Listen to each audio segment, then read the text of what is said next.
আমাদের সঙ্গে রয়েছেন ইসলামী আন্দোলন বাংলাদেশের সিনিয়র নায়েবে আমির মুফতি সৈয়দ মোহাম্মদ ফজলুল করিম শায়েখে চরমনাই। জনাব সৈয়দ মোহাম্মদ ফজলুল করিম শায়েখে চরমনাই, আপনাকে আমাদের অনুষ্ঠানে স্বাগত জানাই। আপনি আমাদেরকে সময় দিয়েছেন, সেজন্য আমাদের ধন্যবাদ এবং কৃতজ্ঞতা জানাবেন। আসসালামু আলাইকুম। আমিও ধন্যবাদ জ্ঞাপন করছি, শুকরিয়া আদায় করছি।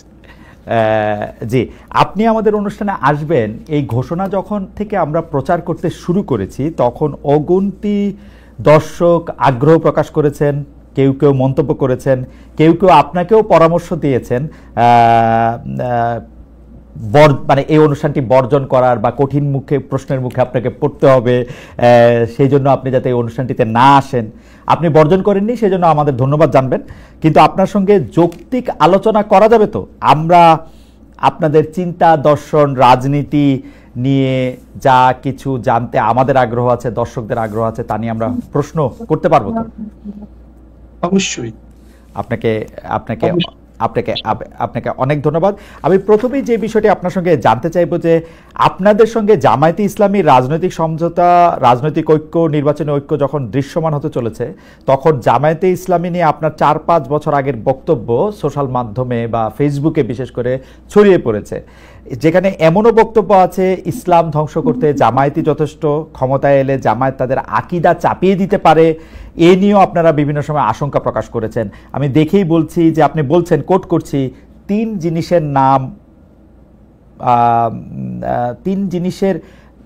জিনিস অর্থাৎ শিবির, বেয়াদব, তিন জিনিসের নাম শিবির, বেয়াদব, বেআমল এবং উচ্ছৃঙ্খল।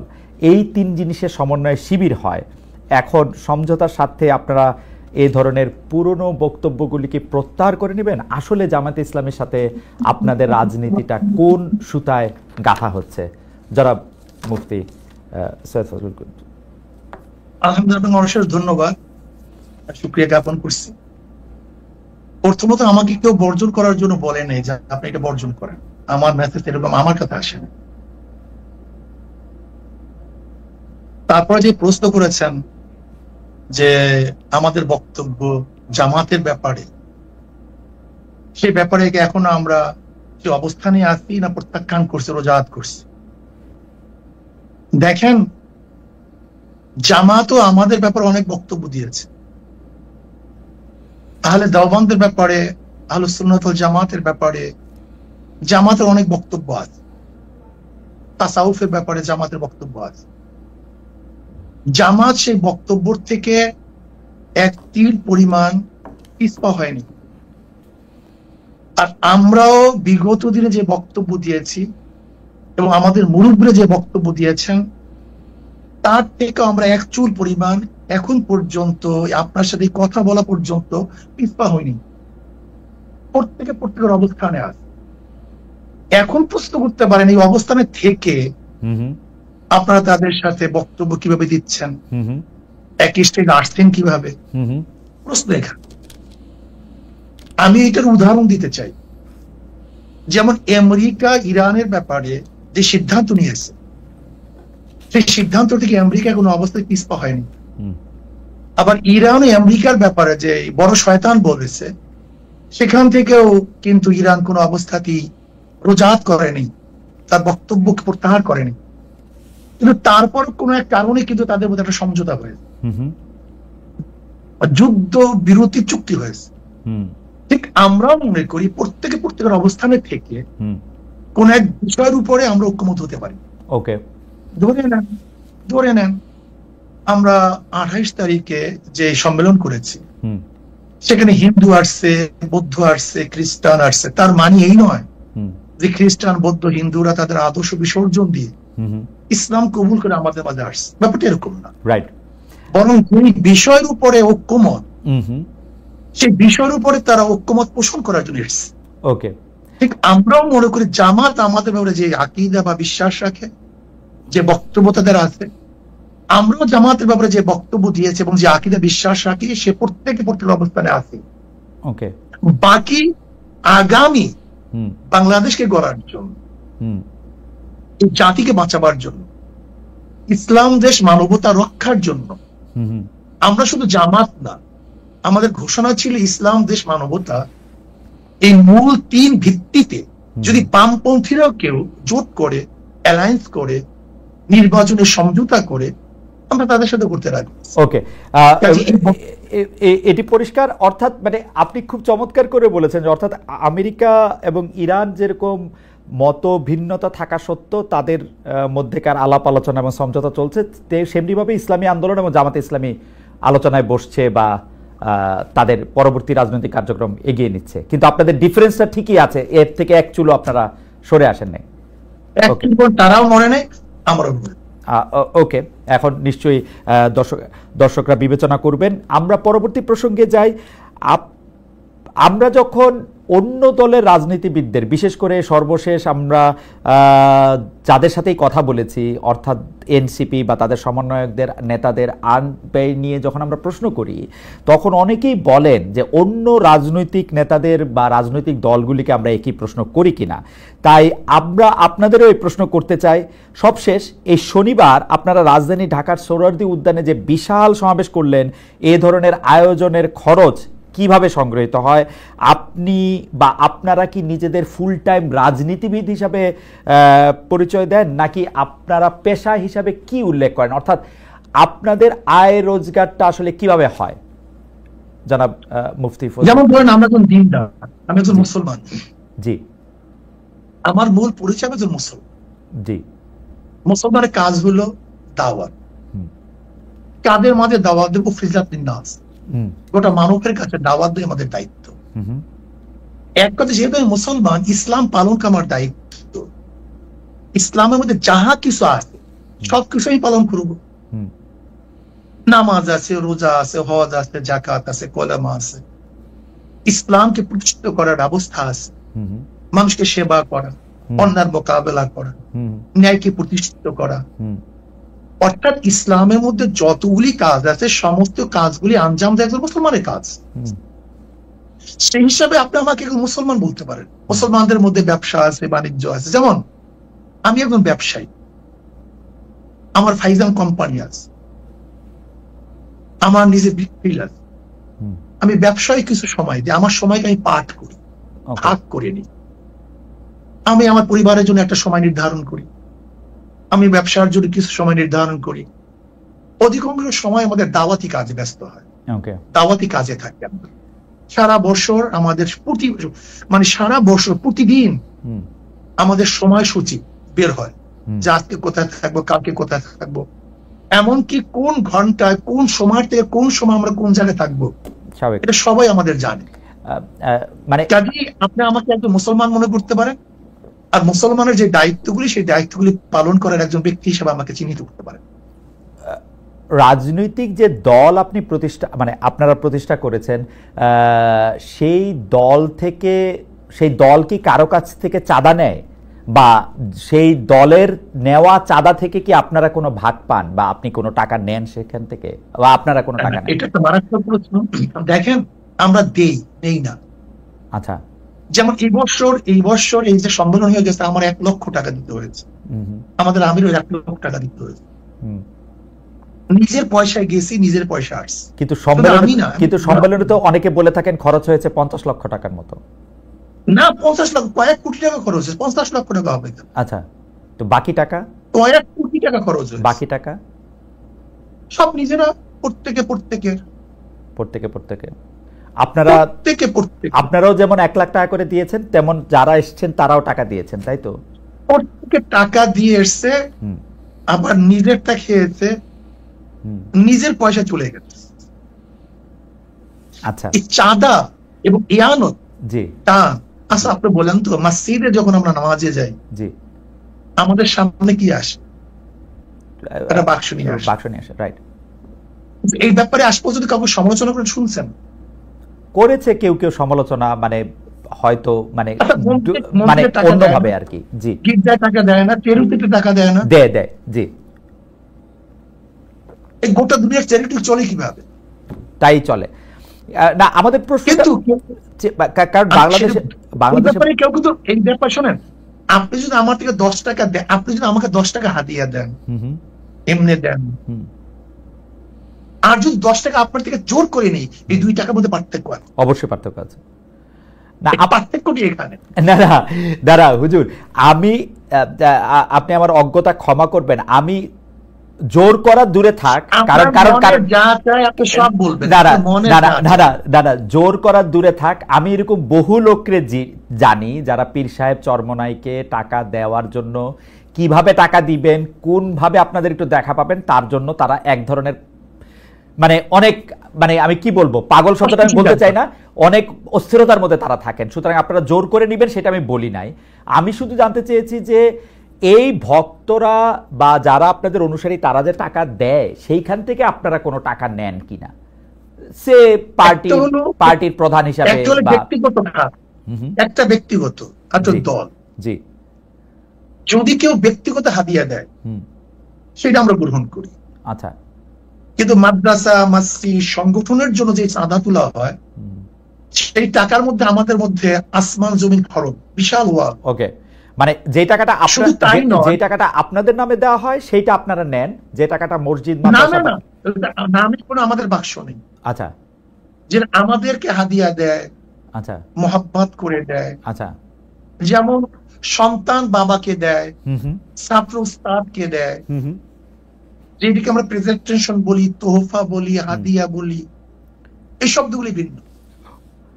অনেকে বলেন যে না, আমি এটা পরিষ্কার হচ্ছে, অনেকে বলেন যে আপনাদেরকে যে হাদিয়া দেওয়া হয় সেটার কোনো গুণাগুন্তি নাই, সেটাকে একটা বিপুল পরিমাণ টাকা, মানে লাইক আপনারা কি টাকাটা কখনো ডিক্লেয়ার করেন, এই টাকাটা কি ট্যাক্সেবল, মানে আপনারা ঘোষণা করেন কখনো আপনাদের আয় হিসাবে? না, আমাদের আয় হিসাবে তো আমাদের ঘোষণা করার কিছু নাই। আচ্ছা, আমাদের আয় ঘোষণা করার তো ব্যাপার না। ওকে, যদি এইটা ঘোষণা করার প্রয়োজন থাকতো তাহলে আমরা ঘোষণা করতাম। আচ্ছা, আমাদের যেরকম আয় আছে সেরকম ব্যয় আছে, ওকে, আমাদের খরচও সেইভাবে আছে। ওকে, এখন আমার প্রশ্ন হলো যে আপনাকে যদি কেউ হাদিয়া দেয় সেটাকে সরকারকে জানাতে হবে কিনা, ধরে নেন অল অফার, বা আপনাকে জানাতে হবে কিনা? ওকে, আমি এই ব্যাপারে পরিষ্কার। আমরা এখানে আরেকটা কথা বলি, এই যে চরমোনাই মাহফিল হয়, জি, এই চরমোনাই মাহফিলের সমস্ত খরচ মাহফিলের মাদ্রাসার, সমস্ত আলো মাদ্রাসার, এখান থেকে আচ্ছা সব মাদ্রাসা, ওকে, এখান থেকে আমার আমাদের এক পয়সা কানা করি আমরা নেইও না, বরং কোনো সন্দেহ যদি হয় সেটা মাদ্রাসা আমরা দান করি। আচ্ছা, পরের প্রসঙ্গে আসি। 5 আগস্টে পট পরিবর্তনের পরে অনেকেই পরিবারতন্ত্রের বিরুদ্ধে সোচ্চার, কারণ তারা মনে করছেন ফেসিবাদ কায়েমের পেছনে পরিবারতন্ত্রের ভূমিকা রয়েছে। একটি দলে একই ব্যক্তি যাতে দীর্ঘদিন নেতৃত্বে না থাকেন, যিনি প্রধানমন্ত্রী হবেন তিনি যাতে আবার দলীয় প্রধান না হন, সেই বিষয়টি নিয়ে কথা বলছে এনসিপি, এমনকি জামায়াতও। বিএনপিও একরকম স্বীকার করে নিয়েছে 10 বছরের বেশি কেউ প্রধানমন্ত্রী হবে না। আমি যদি আপনাদের দলের কথা বলি, সেইটার ক্ষেত্রে পরিবারতন্ত্র বা দলের ভিতরে 1-2 জনের সর্বময় ক্ষমতা, এই বিষয়ে আপনার মতামত কি, মানে এইটা আপনি আসলে কিভাবে দেখেন?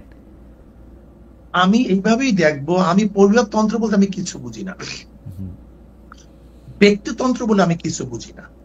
আমি মনে করি 10 বছর বা 5 বছর এটা কোনো সাবজেক্ট না। চোর যদি একদিনও থাকে চেয়ারে থাকে, সে চুরি করবে। দুর্নীতিবাজ যদি একদিনও মানে চেয়ারে থাকে, সে দুর্নীতি করবে।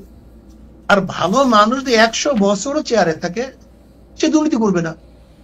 কিন্তু আমার মূল প্রশ্ন হলো চেয়ারে বসছে কে, চেয়ারে বসতেছে কে, আমার মূল প্রশ্ন এখানে। কে থাকবে কে থাকবে না আমার দেখারই বিষয় আমার না। কিন্তু যদি চোর 5 বছর থাকে সে চুরি করবে, 10 বছর থাকে চুরি করবে। একটা দেশ লুট করতে কয় বছর লাগে? যদি চোর থাকে 5 বছর যথেষ্ট, 10 বছর আপনি সময় দিবেন কেন? কিন্তু আপনি ব্যক্তির উপর গুরুত্ব দিচ্ছেন, কিন্তু ব্যক্তি তো আসলে আমরা যদি প্রতিষ্ঠান গড়ে না তুলতে পারি, ব্যক্তি তো নিজেও পরিবর্তন হয়, আবার ব্যক্তিরও আয়ু সীমাবদ্ধ, মানে আমরা তো এই পৃথিবীতে কেউই চিরকাল বেঁচে থাকবো না। তো সুতরাং একটা ব্যক্তির উপর নির্ভর করে তো একটা সিস্টেম চলতে কি পারে? আসলে না, পারা উচিত। আবার আমরা এটাও শুনছি মানুষ যখন অনেক সিস্টেম চলে না, আদর্শকে চলবে। কিসের নীতির উপরে, নীতির কাঠামোর উপরে, আচ্ছা, নীতিমালার। ইসলাম আপনাকে বাইন্ডিংস দিছে, তুমি কতটুকু করতে পারবে কতটুকু করতে পারবে না। ইসলাম কি বলছে? মশওয়ারা ভিত্তিক কাজ করতে হবে, পরামর্শ ভিত্তিতে কাজ করতে হবে। কিন্তু যদি পরামর্শ ভিত্তিতে আমরা কাজ করি তাহলে কোনো সমস্যা থাকার কিছু না। কিন্তু ডিক্টেটরশিপ যদি আমরা করি, চাপিয়ে দেই, এইটাকে বলা হয় ব্যক্তিতন্ত্র। ইসলাম তন্ত্র হলো সবাইকে নিয়ে কাজ করা, সবাই মশওয়ারা ভিত্তিতে কাজ করা। কিন্তু শায়ক, আপনি যখন ইসলামের কথা বলেন তখন আমরা যারা সাধারণ মানুষ আছি তারা কোথায় একটু চমকায় যায়। কারণ হচ্ছে যে অনেকে আবার আপনার কথাকেও ইসলাম মানতে রাজি না। আমি উদাহরণ দিচ্ছি না, নাম নিচ্ছি না, সেই জন্য আপনি নিশ্চয়ই জানেন। আপনিও অনেকের ইসলামকে আসলে ঠিক সঠিক পথে পরিচালিত সেটা আপনি মানেন না। তো সেই ক্ষেত্রে কোন ইসলাম বা কোন পন্থা বা কোন আদর্শ গাইডলাইন হবে সেটা কি আসলে আমরা বলতে পারবো? মানে কোরআন সুন্নাহ। আচ্ছা, কিন্তু কোরআন সুন্নাহ তো আমাদের মূল সমস্যা। আমি একটু কথা বলি। দেখেন, ইসলামের মানদণ্ড শরিয়াত। এই শরিয়াতের কথা শুনলে আমরা ভয় পাই। শরিয়াত, আপনারা অনেকেই বলেন, আমি দেখছি টকশোর মধ্যে শরিয়া আইন বাস্তব। আপনারা একদিন প্রশ্ন করছেন কাকে যেন, আমি শুনছি দেখছি যে আপনি শরিয়া আইন বাস্তবায়ন করবেন কিনা। আসলে শরিয়া আইন বাস্তবায়ন করার মাধ্যমে তো মানুষের ফায়দা। শরিয়া শব্দের অর্থ, শরিয়া শব্দের অর্থ আইন, আইন প্রণয়ন করা, আইন বাস্তবায়ন করা। শরিয়া শব্দের অর্থ রাস্তা। ওকে, তার মানে হলো একজন মানুষকে সুপথে চলার জন্য, তাকে বাঁচাবার জন্য যে পদ্ধতি, পন্থা, প্রক্রিয়া গ্রহণ করা হয় সেইটা তো শরিয়া। শরিয়ার ভিত্তি কি হবে? ভিত্তি হবে কোরআন, সুন্নাহ, ইজমা, কিয়াস। এই চারটি হলো মূল ভিত্তি। এই চার ভিত্তির উপরে যদি আপনি চলতে পারেন তাহলে কোনো জায়গায় সংঘাত নাই, সমস্যা নাই। না কিন্তু হুজুর, কিন্তু শায়েক প্রবলেমটা কোথায় আমি আপনাকে বলি। প্রবলেমটা হচ্ছে আপনি যে কথা বলতেছেন সেই কথার সূত্র ধরে, সেই কোরআন সুন্নাহ এবং সেই শরিয়ার কথা ধরে, ধরেন ইজমা কিয়াসের সূত্র ধরে আমাকে জামাতে ইসলামীর একজন আলেম, জামাতে ইসলামীর আকীদা বিশ্বাস করেন বা জামাতে ইসলামের রাজনীতি বিশ্বাস করেন এরকম আলেম বলছেন যে তিনি বা তারা যে ফতোয়াটা দিতেছেন, তারা যে পথটা দেখাচ্ছেন সেটাই পথ। এবং যেই পথ দেখে আমি বলতেছি যে যেই পথ দেখে আপনি বলতেছেন যদি জামায়াত ক্ষমতায় যায় প্রথম কওমি মাদ্রাসা বন্ধ করবে, এটা তাদের ফার্স্ট টার্গেট। এই জামাত যেখানে সেখানে লাগবে, যেখানে ইসলাম ধ্বংস হয়ে যাবে। আমি পাশাপাশি আরো বলতে পারি, আমি রাজনৈতিক দল ধরে বললাম, আপনি জানেন মাওলানা আব্দুর রাজ্জাক আরেক ধরনের কথা। তখন আমরা কোথায় যাব আর কি সেটা যদি বলতেন। বলতে পারেন, কোনো সমস্যা নেই। কিন্তু শায়েক, আমরা যদি এই জায়গার মধ্যে থাকি তাহলে আমরা আসলে একটু আরেকটু বিভেদের মধ্যে পড়বো কিনা। শুনতে পাচ্ছেন? জি, আমি এখন শুনতে পাচ্ছি। জি বলেন। না, যে দেখেন, আমরা যখন মতনৈক্য করি, যেমন ধরে নেন আপনার সাথে আমরা জমি নিয়ে দ্বন্দ্ব হতেই পারে, কিন্তু তখন দরকার কি দলিলের। ঠিক আপনার সাথে আমার একটা কোনো একটা মতনৈক্য হতেই পারে, ইসলাম নিয়ে। আমি বলে আমি সঠিক, আপনি বলে আপনি সঠিক, এটা আমি আশ্চর্য হওয়ার কিছু নেই। কিন্তু তখন আসবে দলিলের। যার দলিল শক্তিশালী তার কথা সঠিক, আর যার দলিল দুর্বল তার কথা দুর্বল। কাজে এখন সেই বহস আমি যাবো না। রাইট, এখন সেই বহসের জায়গা না। রাইট, আমি একটা মূল ভিত্তি বললাম। রাইট, মূল ভিত্তি দলিল। ওকে ওকে ওকে ওকে ওকে কিন্তু আমরা একদিন আপনার কাছে আলাদা করে শুনবো, আজকে সেটার জায়গা না। মানে দলিলও যে সাবজেক্ট টু ইন্টারপ্রিটেশন, ওইটার আমরা কি করবো? ধরেন আপনার ইন্টারপ্রিটেশন আর আরেকজনের ইন্টারপ্রিটেশন একই দলিলের যে আলাদা হইতেছে সেইটারও আমরা আসলে কি করব? কারণ হচ্ছে এর জন্য যে যেটা মানবে, যে যেটা মানবে, যে যেটা মানবে। ওকে, কেউ যদি এফ এ মানে আর আর এস মানে, হ্যাঁ সিএস মানে, তখন আমরা বলবো এখন বিএস হয়েছে তুমি বিএস মানো। ওকে, ঠিক আছে। সিএসআরএস এবং বিএস দিয়ে সুন্দর উদাহরণ দিয়েছেন। আমরা একটু পরবর্তী প্রসঙ্গে আসি। এনসিপি নেতা জনাব হাসনাত আব্দুল্লাহর আহ্বানে সাড়া দিয়ে আপনারা আওয়ামী লীগ নিষিদ্ধের আমলে মানে আন্দোলনে যমুনা ও শাহবাগে গিয়েছিলেন। সেখানে হাত পাকা হাতে অনেককে আমরা দেখেছি। সরকার আওয়ামী লীগের কার্যক্রম নিষিদ্ধও করেছে, কিন্তু এরপর থেকে সোশ্যাল মিডিয়ায় অনেকে আলোচনা করছেন, আমাদের ঘোষণায় অনেকে মন্তব্য করেছেন ইসলামী আন্দোলন বাংলাদেশ গত 15 বছরের সুবিধাভোগী, অর্থাৎ আপনারা গত 15 বছরে সুবিধা নিয়েছেন। বিএনপি জামাত বর্জন করেছে এমন কিছু স্থানীয় নির্বাচনে আপনারা অংশ নিয়েছেন। আপনাদের অনুষ্ঠানে সাবেক তথ্যমন্ত্রী, যাকে আসলে নানা মানে পররাষ্ট্রমন্ত্রীও বটে, যাকে নানা অভিধায় অভিহিত করা হয়, সেই ডক্টর হাসান মাহমুদের মতো প্রভাবশালী বিতর্কিত আওয়ামী লীগ নেতার পুরনো ভিডিও এখনো আমরা দেখতে পাচ্ছি, যেখানে তারা আপনাদের সঙ্গে বসে আছেন। কেউ কেউ এমন মন্তব্য করছেন যখন যারা ক্ষমতায় থাকে আপনাদের সঙ্গে, আপনারা তাদের সঙ্গে তাল মিলিয়ে চলেন। একটু আপনার মন্তব্য শুনবো। এইটা ভুল বলছেন, যখন যারা ক্ষমতায় থাকে ইসলামী আন্দোলন তাদের সমস্ত সমস্যাগুলি, দুর্নীতিগুলি তুলে ধরে, এটা বলতে পারেন। আচ্ছা, আপনি কি দেখেছেন সেখানে শুধু হাসান মাহমুদকে, সেখানে কি বুলু সাহেবকে দেখেন নাই? দেখছি, আমার পাশে দেখছি। তা সেটা বললেন না কেন? না, বুলু সাহেবকেও দেখছি, হাসান আমার স্বরাষ্ট্রমন্ত্রী সাহেবের সাথে। জি, আপনি বলেন, আপনি শেষ করেন, তারপর আমি বলবো। আমি শেষ করি। আপনার হাসান মাহমুদ সাহেবের সাথে আমার বক্তব্য মানে আমাদেরকে বসতে দেখছেন, কিন্তু তারপরে আমি যখন বক্তব্য দিয়েছি তখন যে এই বক্তব্য দিয়েছিলাম সেটা তো তুলে ধরলেন না। ওই একই স্টেজ আপনি দেখুন সেই বক্তব্য, যে আপনারা বিএনপি বলছেন আমরা এইটা করছি, আওয়ামী লীগ বলছেন আমরা এইটা করছি, কিন্তু কে কত দুর্নীতি করছেন সেটা তো বললেন না। ওই স্টেজে বক্তৃতা দিয়েছি, আপনি শোনেন সেই বক্তৃতা। সেই বক্তৃতা আমি বললাম সবাই আপনার বলতে এইটা, কিন্তু শায়ক ওই বক্তব্য অনেক বেশি সুগার কোটেড, নাম্বার 1।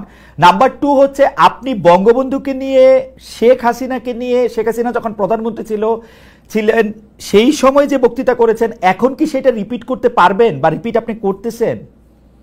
শেখ হাসিনাকে নিয়ে আমি তারই কোনোদিন বক্তৃতা করি।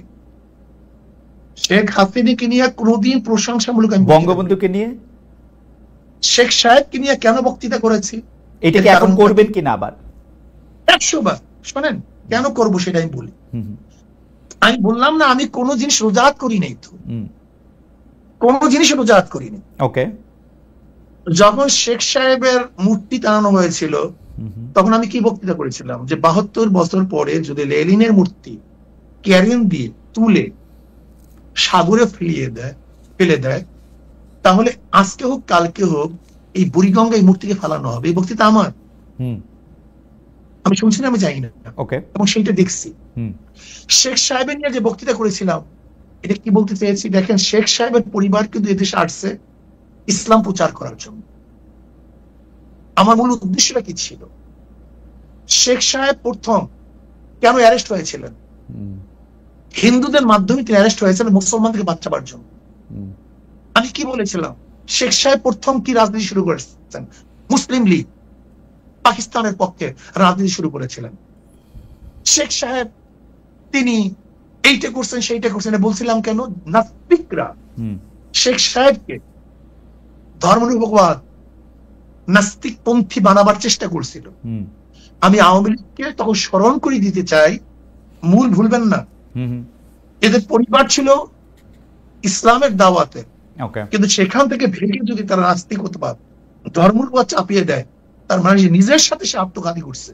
ওই সময় শেখ হাসিনাকেও আপনি তারিফ করেছিলেন ওই একই বক্তব্যে, আপনি একই লাইনে বলেছিলেন যে শেখ হাসিনাও সেই বাবারই উত্তরাধিকার। আমার যদ্দূর মনে পড়ে, আমি একটু আগে শুনেছি, এবং তিনিও একই রকম ভালো মুসলমান, তিনি ভালো কাজ করছেন। এইটা বলিনি, আমি বলছি সেই পরিবারে, ওকে, আমি তার পরিবারকে ইঙ্গিত করে তাকে সজাগ করতে চেয়েছি যে আপনার বাবা দাদি দেখলে মুসলমান, তারা পীর ছিলেন, তারা দাওয়াত দিয়ে এসছেন, আপনি ইসলামের খেলাফ, ইসলামের বিরোধী কোনো কাজ করতে পারেন না। যেরকম কোন ছেলেকে কেউ যদি সতর্ক করায় তখন তার বাপ দাদার কথা বলে, তোমার বাবা এরকম ছিল, দাদা এরকম ছিল, ওকে, তুমি এই কাজ করতে পারো না। আমার এই উদ্দেশ্য ছিল। কিন্তু শায়ক, আপনি correct me if I am রং, আপনি কি ওই সময় সাবেক প্রধানমন্ত্রী সরকারের, শেখ হাসিনার বা শেখ হাসিনা সরকারের এই 3টা খারাপ নির্বাচন, সীমাহীন দুর্নীতি, এগুলি নিয়ে আসলে কোনো এরকম একটা অবস্থান নিয়েছিলেন যেটা আপনার শক্তি দিয়ে আপনি আসলে নিতে পারতেন? আজকে আপনারা যে অবস্থা দেখেন, বক্তব্য নাই, এমন কোন বক্তব্য নাই যে বক্তব্যে শেখ হাসিনার এবং তার 14 গোষ্ঠী এই মন্ত্রী পরিষদের আওয়ামী লীগের দুর্নীতি তুলে ধরি নাই, এমন কোন বক্তব্য সময় ছিল। আমার একটা রিডিং হইলো আপনারা সেই সময় প্রধান শত্রু হিসাবে গণ্য করতেন হচ্ছেন জামায়াতে ইসলামীকে, তারপরে আওয়ামী লীগের মন্ত্রীদের কিছু দুর্নীতির কথা আপনি বলতেন, কিন্তু বাংলাদেশের যে মানুষের উন্নয়ন, বাংলাদেশের মানুষের সুবিধা, সেগুলির কথাও বলতেন। তার ফলে সরকার, মানে সেই সময়কার সরকার একরকম খুশি হতো পীর সাহেব চরমনায়ের উপর বা শাহেকে চরমনায়ের উপর, যে তারা আসলে আমাদের পক্ষেই থাকছেন। মানে আমার রিডিং আর কি ওই সময়কার ব্যাপারে। না, সেই রিডিংটা কেন আপনার মধ্যে অনুভূতি কেন হয়েছিল? কারণ আপনারা জামায়াতের খুব সমালোচনা করছেন, তারপরে হচ্ছে সরকার প্রধানের সমালোচনা আপনারা সরাসরি করতেছেন না, দুই একজন মন্ত্রী বা দুই একটা ঘটনার কথা বলে বলতেছেন। না, আমার মনে হয় আপনার কাছে এটা দৃষ্টিগোচর হয়নি। আমার মনে হয় আচ্ছা ঠিক আছে, আমি আবার চেক করবো না, কিন্তু একটা শুনে আবার চেক করব, একটা বক্তব্য। জি, আমি পল্টনে ওই স্যার আপনার শ্রোয়ার দিতে বলেছিলাম যে শেখ হাসিনা, আপনি শুনে সে বক্তব্য, জি, আমি শুধু একটা এরকম 50টা বক্তব্য দিতে পারবো, জি, যে শেখ হাসিনা আপনাকে ভারত বাঁচাতে পারবে না, আপনাকে বাঁচাতে পারবে না, আপনাকে পুলিশ মিলিটারি আপনাকে বাঁচাতে পারবে না, আপনাকে ভারতে অবশ্যই ভাবতে হবে। সে বক্তৃতা শুনিয়েন আপনি, অনেক আগের বক্তৃতা। আচ্ছা ঠিক আছে, আপনি যদি বলে থাকেন সেটা আপনার মানে শেখ হাসিনার দুর্নীতি বা শেখ হাসিনা এইরকম খারাপ 3টা নির্বাচন দিয়েছে, এটা যদি আপনি বলে থাকেন সেটা ঠিক আছে। আমার দর্শকরাও নিশ্চয়ই শুনেছেন, শুনবেন, আমিও শুনেছি সরকারের প্রতি আপনার সমালোচনা ছিল, কিন্তু সেইটা ছিল হচ্ছে 2 বা 3 নম্বরে, 2 বা 3 নম্বরে সরকার প্রধানের প্রতি, সরকারের প্রধানের প্রতি আপনি মাননীয় সাহেব সরকার প্রধানের প্রতি ইউ ওয়্যার সফট সরকার প্রধানের প্রতি। না না, ভুল, এটা ভুল, এই মেসেজ আপনার কাছে সম্পূর্ণ ভুল। আচ্ছা ঠিক আছে, ঠিক আছে, সম্পূর্ণ ভুল। আচ্ছা আমি পরবর্তী প্রশ্নে আসি। সরকার প্রধানের ব্যাপারে আমি যে মন্তব্য করেছি এরকম বক্তব্য আজ পর্যন্ত কেউ দেয়নি। আচ্ছা আমি একটু পরবর্তী প্রসঙ্গে আসি। সেইটা হচ্ছে যে এই শনিবার সোহরাওয়ার্দী উদ্যানে আপনাদের যে মহাসমাবেশ মঞ্চে জামাতের একাধিক নেতাকে আমরা দেখলাম, এনসিপির অন্যতম শীর্ষ নেতা আক্তার সাহেবকে দেখলাম, গণ অধিকারের নুরুল হক নূর সাহেবকে দেখলাম, কিন্তু বিএনপির কেউ সেখানে ছিলেন না। বিএনপিকে কি আপনারা দাওয়াত দেন নাই? আপনারা বিএনপি বিরোধী একটা বড় জোট করতে চাইছেন, এটাই কি আপনাদের উদ্দেশ্য? না, আমরা পিআর সিস্টেম নির্বাচন চাই।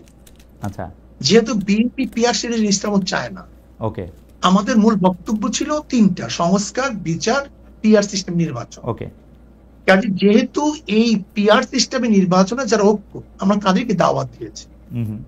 বিএনপি যদি ঐক্য ছিল না, জন্য দাওয়াত দিইনি। বিএনপি যদি আগে বলে আমরাও পিআর বিশ্বাসী, আমরা তাদেরকে দাওয়াত দেবো, ভবিষ্যতে সমস্যা নেই। আমাদের দর্শকদের উদ্দেশ্যে আপনারা ভবিষ্যৎ দাওয়াত দেবেন সেটা ঠিক আছে, আমাদের দর্শকদের উদ্দেশ্যে আর আমার বোঝার জন্য একটু পিআর সিস্টেমে নির্বাচন কি আপনারা এখনকার সংসদে যেটি আছে বা পরবর্তী সংসদ নির্বাচনও তাই চাচ্ছেন, নাকি সেটা শুধু উচ্চ কক্ষের জন্য, আপার হাউসের জন্য পিআর সিস্টেম নির্বাচন? আচ্ছা ঠিক আছে, তাহলে এটা একটু বুঝানি। প্রত্যেক সিস্টেম আমরা পিআর সিস্টেম নির্বাচন, আচ্ছা পিআর সিস্টেমে যদি আপনারা নির্বাচন চান, তাহলে কি এই 300 আসনে যে নির্বাচন হবে সেই নির্বাচনে কোনো ব্যক্তি বা এমপি নির্বাচিত হবে না তাইলে, তাই তো? না, তারা দল নিযুক্ত করবে ভালো ভালো লোকগুলিদেরকে। না, ধরেন দল নিযুক্ত করলো, দল নিযুক্ত করে ধরা যাক ইসলামী আন্দোলন 50% ভোট পাইলো, সেই জন্য তারা 150 সিট পাবে, আর বাকি যারা 20% 30% তারা সেরকম করে কেউ 100 সিট, কেউ 50 সিট, কেউ 30 20 10 এরকম করে পাবে। আপনি যে 150 সিটে জিতলেন বা 150 সিটে জিতবেন পিআর পদ্ধতিতে, সেইখানে তো আপনি বাছাই করবেন কোন কোন সংসদীয় আসনে আপনার লোক দিবেন, তাই তো? তাই। কিন্তু যদি ধরা যাক আমাদের বরিশাল 1 আসনে আপনিও সেখানে একজন লোককে নিয়োগ দিতে চাচ্ছেন যে 30% পাইছে, উনিও ওইখানেই উনার সিটটা চান, যিনি 10% পাইছে উনিও ওইখানে ওই সিটটা চান, এইটা রিজলভ করা হবে কিভাবে? কোনো সমস্যা নেই, আমরা কম্প্রোমাইজ করে নেব। না, যার যেখানে প্রয়োজন সেখানে নেব। প্রয়োজন তো মূল বাধাটা আমি এটা সরাইয়ে দিই, তাহলে ব্যাপারটা বুঝবেন। জি, আসলে পিআর সিস্টেমে নির্বাচনে কোন সিটে কোন প্রার্থী, এইটা বহুত বড় কথা না। পিআর সিস্টেম নির্বাচনের সংসদ যারা সদস্য হবেন তাদের মূল দায়িত্ব থাকবে সংসদে কাজ করা, আইন প্রণয়ন করা, আইনকে বাস্তবায়ন করা। তার মানে ধরেন কথার কথা, আর আমাদের যে স্থানীয় যে সরকারগুলি থাকবে সেটাকে এস্টাবলিশ করা। আমরা উন্নয়নের ব্যাপারটা নেব স্থানীয় সরকার থেকে, আর স্থানীয় সরকার কাজ করতেছে কিনা, কোন আইনের পদ্ধতিতে, প্রক্রিয়ায় বেশ ভালো চলবে, জবাবদিহিতামূলক হবে, এদের কাজই থাকবে মূল হলো আইন প্রণয়ন করা, আইন বাস্তবায়ন করা। না, আপনি আমাকে আরেকটু সাহায্য করেন। ধরা যাক পীর সাহেব চরমনায় আর আপনি মিলে ডিসাইড করলেন আমাকে কুমিল্লা 1 আসন থেকে আপনারা এমপি বানাবেন। ধরা যাক একইভাবে জামায়াতের নেতা ডক্টর শফিকুর রহমানও ঠিক করলেন আমাকে কুমিল্লা 2 আসন থেকে এমপি বানাবেন। আমি কিন্তু এলাকায় যাইও নাই, ভোটও করি নাই, কিচ্ছু করি নাই। আমার পক্ষে তো এমপি হয়ে যাওয়া সম্ভব, তাই না? আপনারা যদি 50% ভোট পান, আপনাদের যদি 150 জন সংসদ, এইটা কি ঠিক হবে? আমি কি একটা ভালো জনপ্রতিনিধি হইতে পারবো? নির্ধারণ না করি তাহলে কি হবে? এলাকায় নির্ধারণ করলাম, এলাকায় নির্ধারণ করলাম। আপনার এত পার্সেন্টেজ ধরে নেন, একটা বক্তব্য জি ধরে নেন, জি, আপনার এত পার্সেন্টেজ ভোট পেয়েছেন, আপনার সংসদে এত প্রার্থী আপনার আছে, হ্যাঁ হ্যাঁ, এখানে কোন এলাকা এটা তো নির্ধারণ করা জরুরি না? না জরুরি, কারণ হচ্ছে যে প্রত্যেকটা মানুষের তখন ভোটিং রাইটটা হয় আমাকে দাউদকান্দি বা মুরাদনগর থেকে নির্বাচিত করবে কিনা, আমি ভালো প্রার্থী নাকি এনসিপির উপদেষ্টা মহোদয় আসিফ সাহেব ভালো প্রার্থী নাকি কায়কোবাদ সাহেব ভালো প্রার্থী, ওইটা ওই এলাকার মানুষের right to choose there MP. তাহলে আপনি মার্কা নিলেন কেন? মার্কা নিশ্চিত হচ্ছে আমার আদর্শটাকে কম কথায় বলার জন্য, যাতে ব্যালটে আমার আদর্শটা থাকে, মানুষ জানবে আমি ইসলামী আন্দোলনের লোক, ইসলামী আন্দোলনের আদর্শটা মানুষ জানবে আপনার মাধ্যমে। আপনি তো সব জায়গায় যাইতে পারবেন না, আমি আপনার বায়াতটা দিয়ে মানুষকে বলবো যে আমি হাত পাখার লোক, হাত পাখা হচ্ছে এটার আদর্শ, এই জন্য আমি মার্কা একটু কথা বলি, একটু বলি। জি জি জি, ধরে নেন আপনার আসলে তো মূল মার্কা, যেই ব্যক্তি নির্বাচনে অংশগ্রহণ করছে সে মার্কা নির্বাচন না করে তাহলে সেই ব্যক্তি কি কোনো নির্বাচিত হতে পারবে? ধরে না কেউ হতে পারবে, অধিকাংশ পারবে না, অনেকে পারে। মূল তো মানুষের ভোট দিতে আসেন আদর্শকে, রাইট, আদর্শকে। যদি আদর্শকে ভোট দেয় আদর্শ ক্ষমতায় যাবে না, ক্ষমতায় যাবে সংসদে না। আমি একটু অল্প একটু বলি, আমি বছর 30 ধরে এই মাঠ পর্যায়ে সাংবাদিকতাটা দেখি, তো অনেক সময় কি হয় সাহেব জানেন, ধরেন আপনার আদর্শ দিয়া আপনি আমাকে হাত পাখা দিলেন, মানুষ আমাকে আগ্রহ করে নিল, কিন্তু আপনি আমাকে না দিয়ে আমার বন্ধুকে দিলেন, মানুষ হাত পাখার আদর্শে থাকলেও তাকে নিতে রাজি না, তাকে কিন্তু ফেল করায় দেয়। এখানে আদর্শ ইম্পর্টেন্ট, ব্যক্তিও ইম্পর্টেন্ট সায়ক। আপনি শুধু আদর্শ দিয়ে পাঠাইলে কাউকে আপনি নির্বাচিত করে আনতে পারবেন না, এখানে দুইটাই গুরুত্বপূর্ণ। অবশ্যই অবশ্যই, কিন্তু আমি মনে করি ধরে নেন আমরা 10 জনের নির্বাচন অংশগ্রহণ করলাম 10 পার্টির থেকে, একজনে ভোট পাইছে 10,100, আর 90,000 মানুষ তার বিরুদ্ধে, তার 90,000 মানুষ কি তার প্রতিনিধিকে মানে সিলেকশন করতে পারছে? না, গণতন্ত্রের মজাটাই তো এইটা, গণতন্ত্রের মজাটাই তো হচ্ছে বেশিরভাগ মানুষ যাকে পছন্দ করে সেই হচ্ছে নির্বাচিত করবে, মানে শাসন ক্ষমতায় দায়িত্ব পাবে, সেটাই তো। এখানে 10,000 মানুষ, আপনার 90,000 মানুষ তো আপনার বিরুদ্ধে, তাই মেজরিটি হলো কিভাবে? না না, মেজরিটি হওয়ার দরকার নাই তো, বেশিরভাগ, সবচেয়ে বেশি মানুষ যেটা করবে, 10,000 মানুষ। আমরা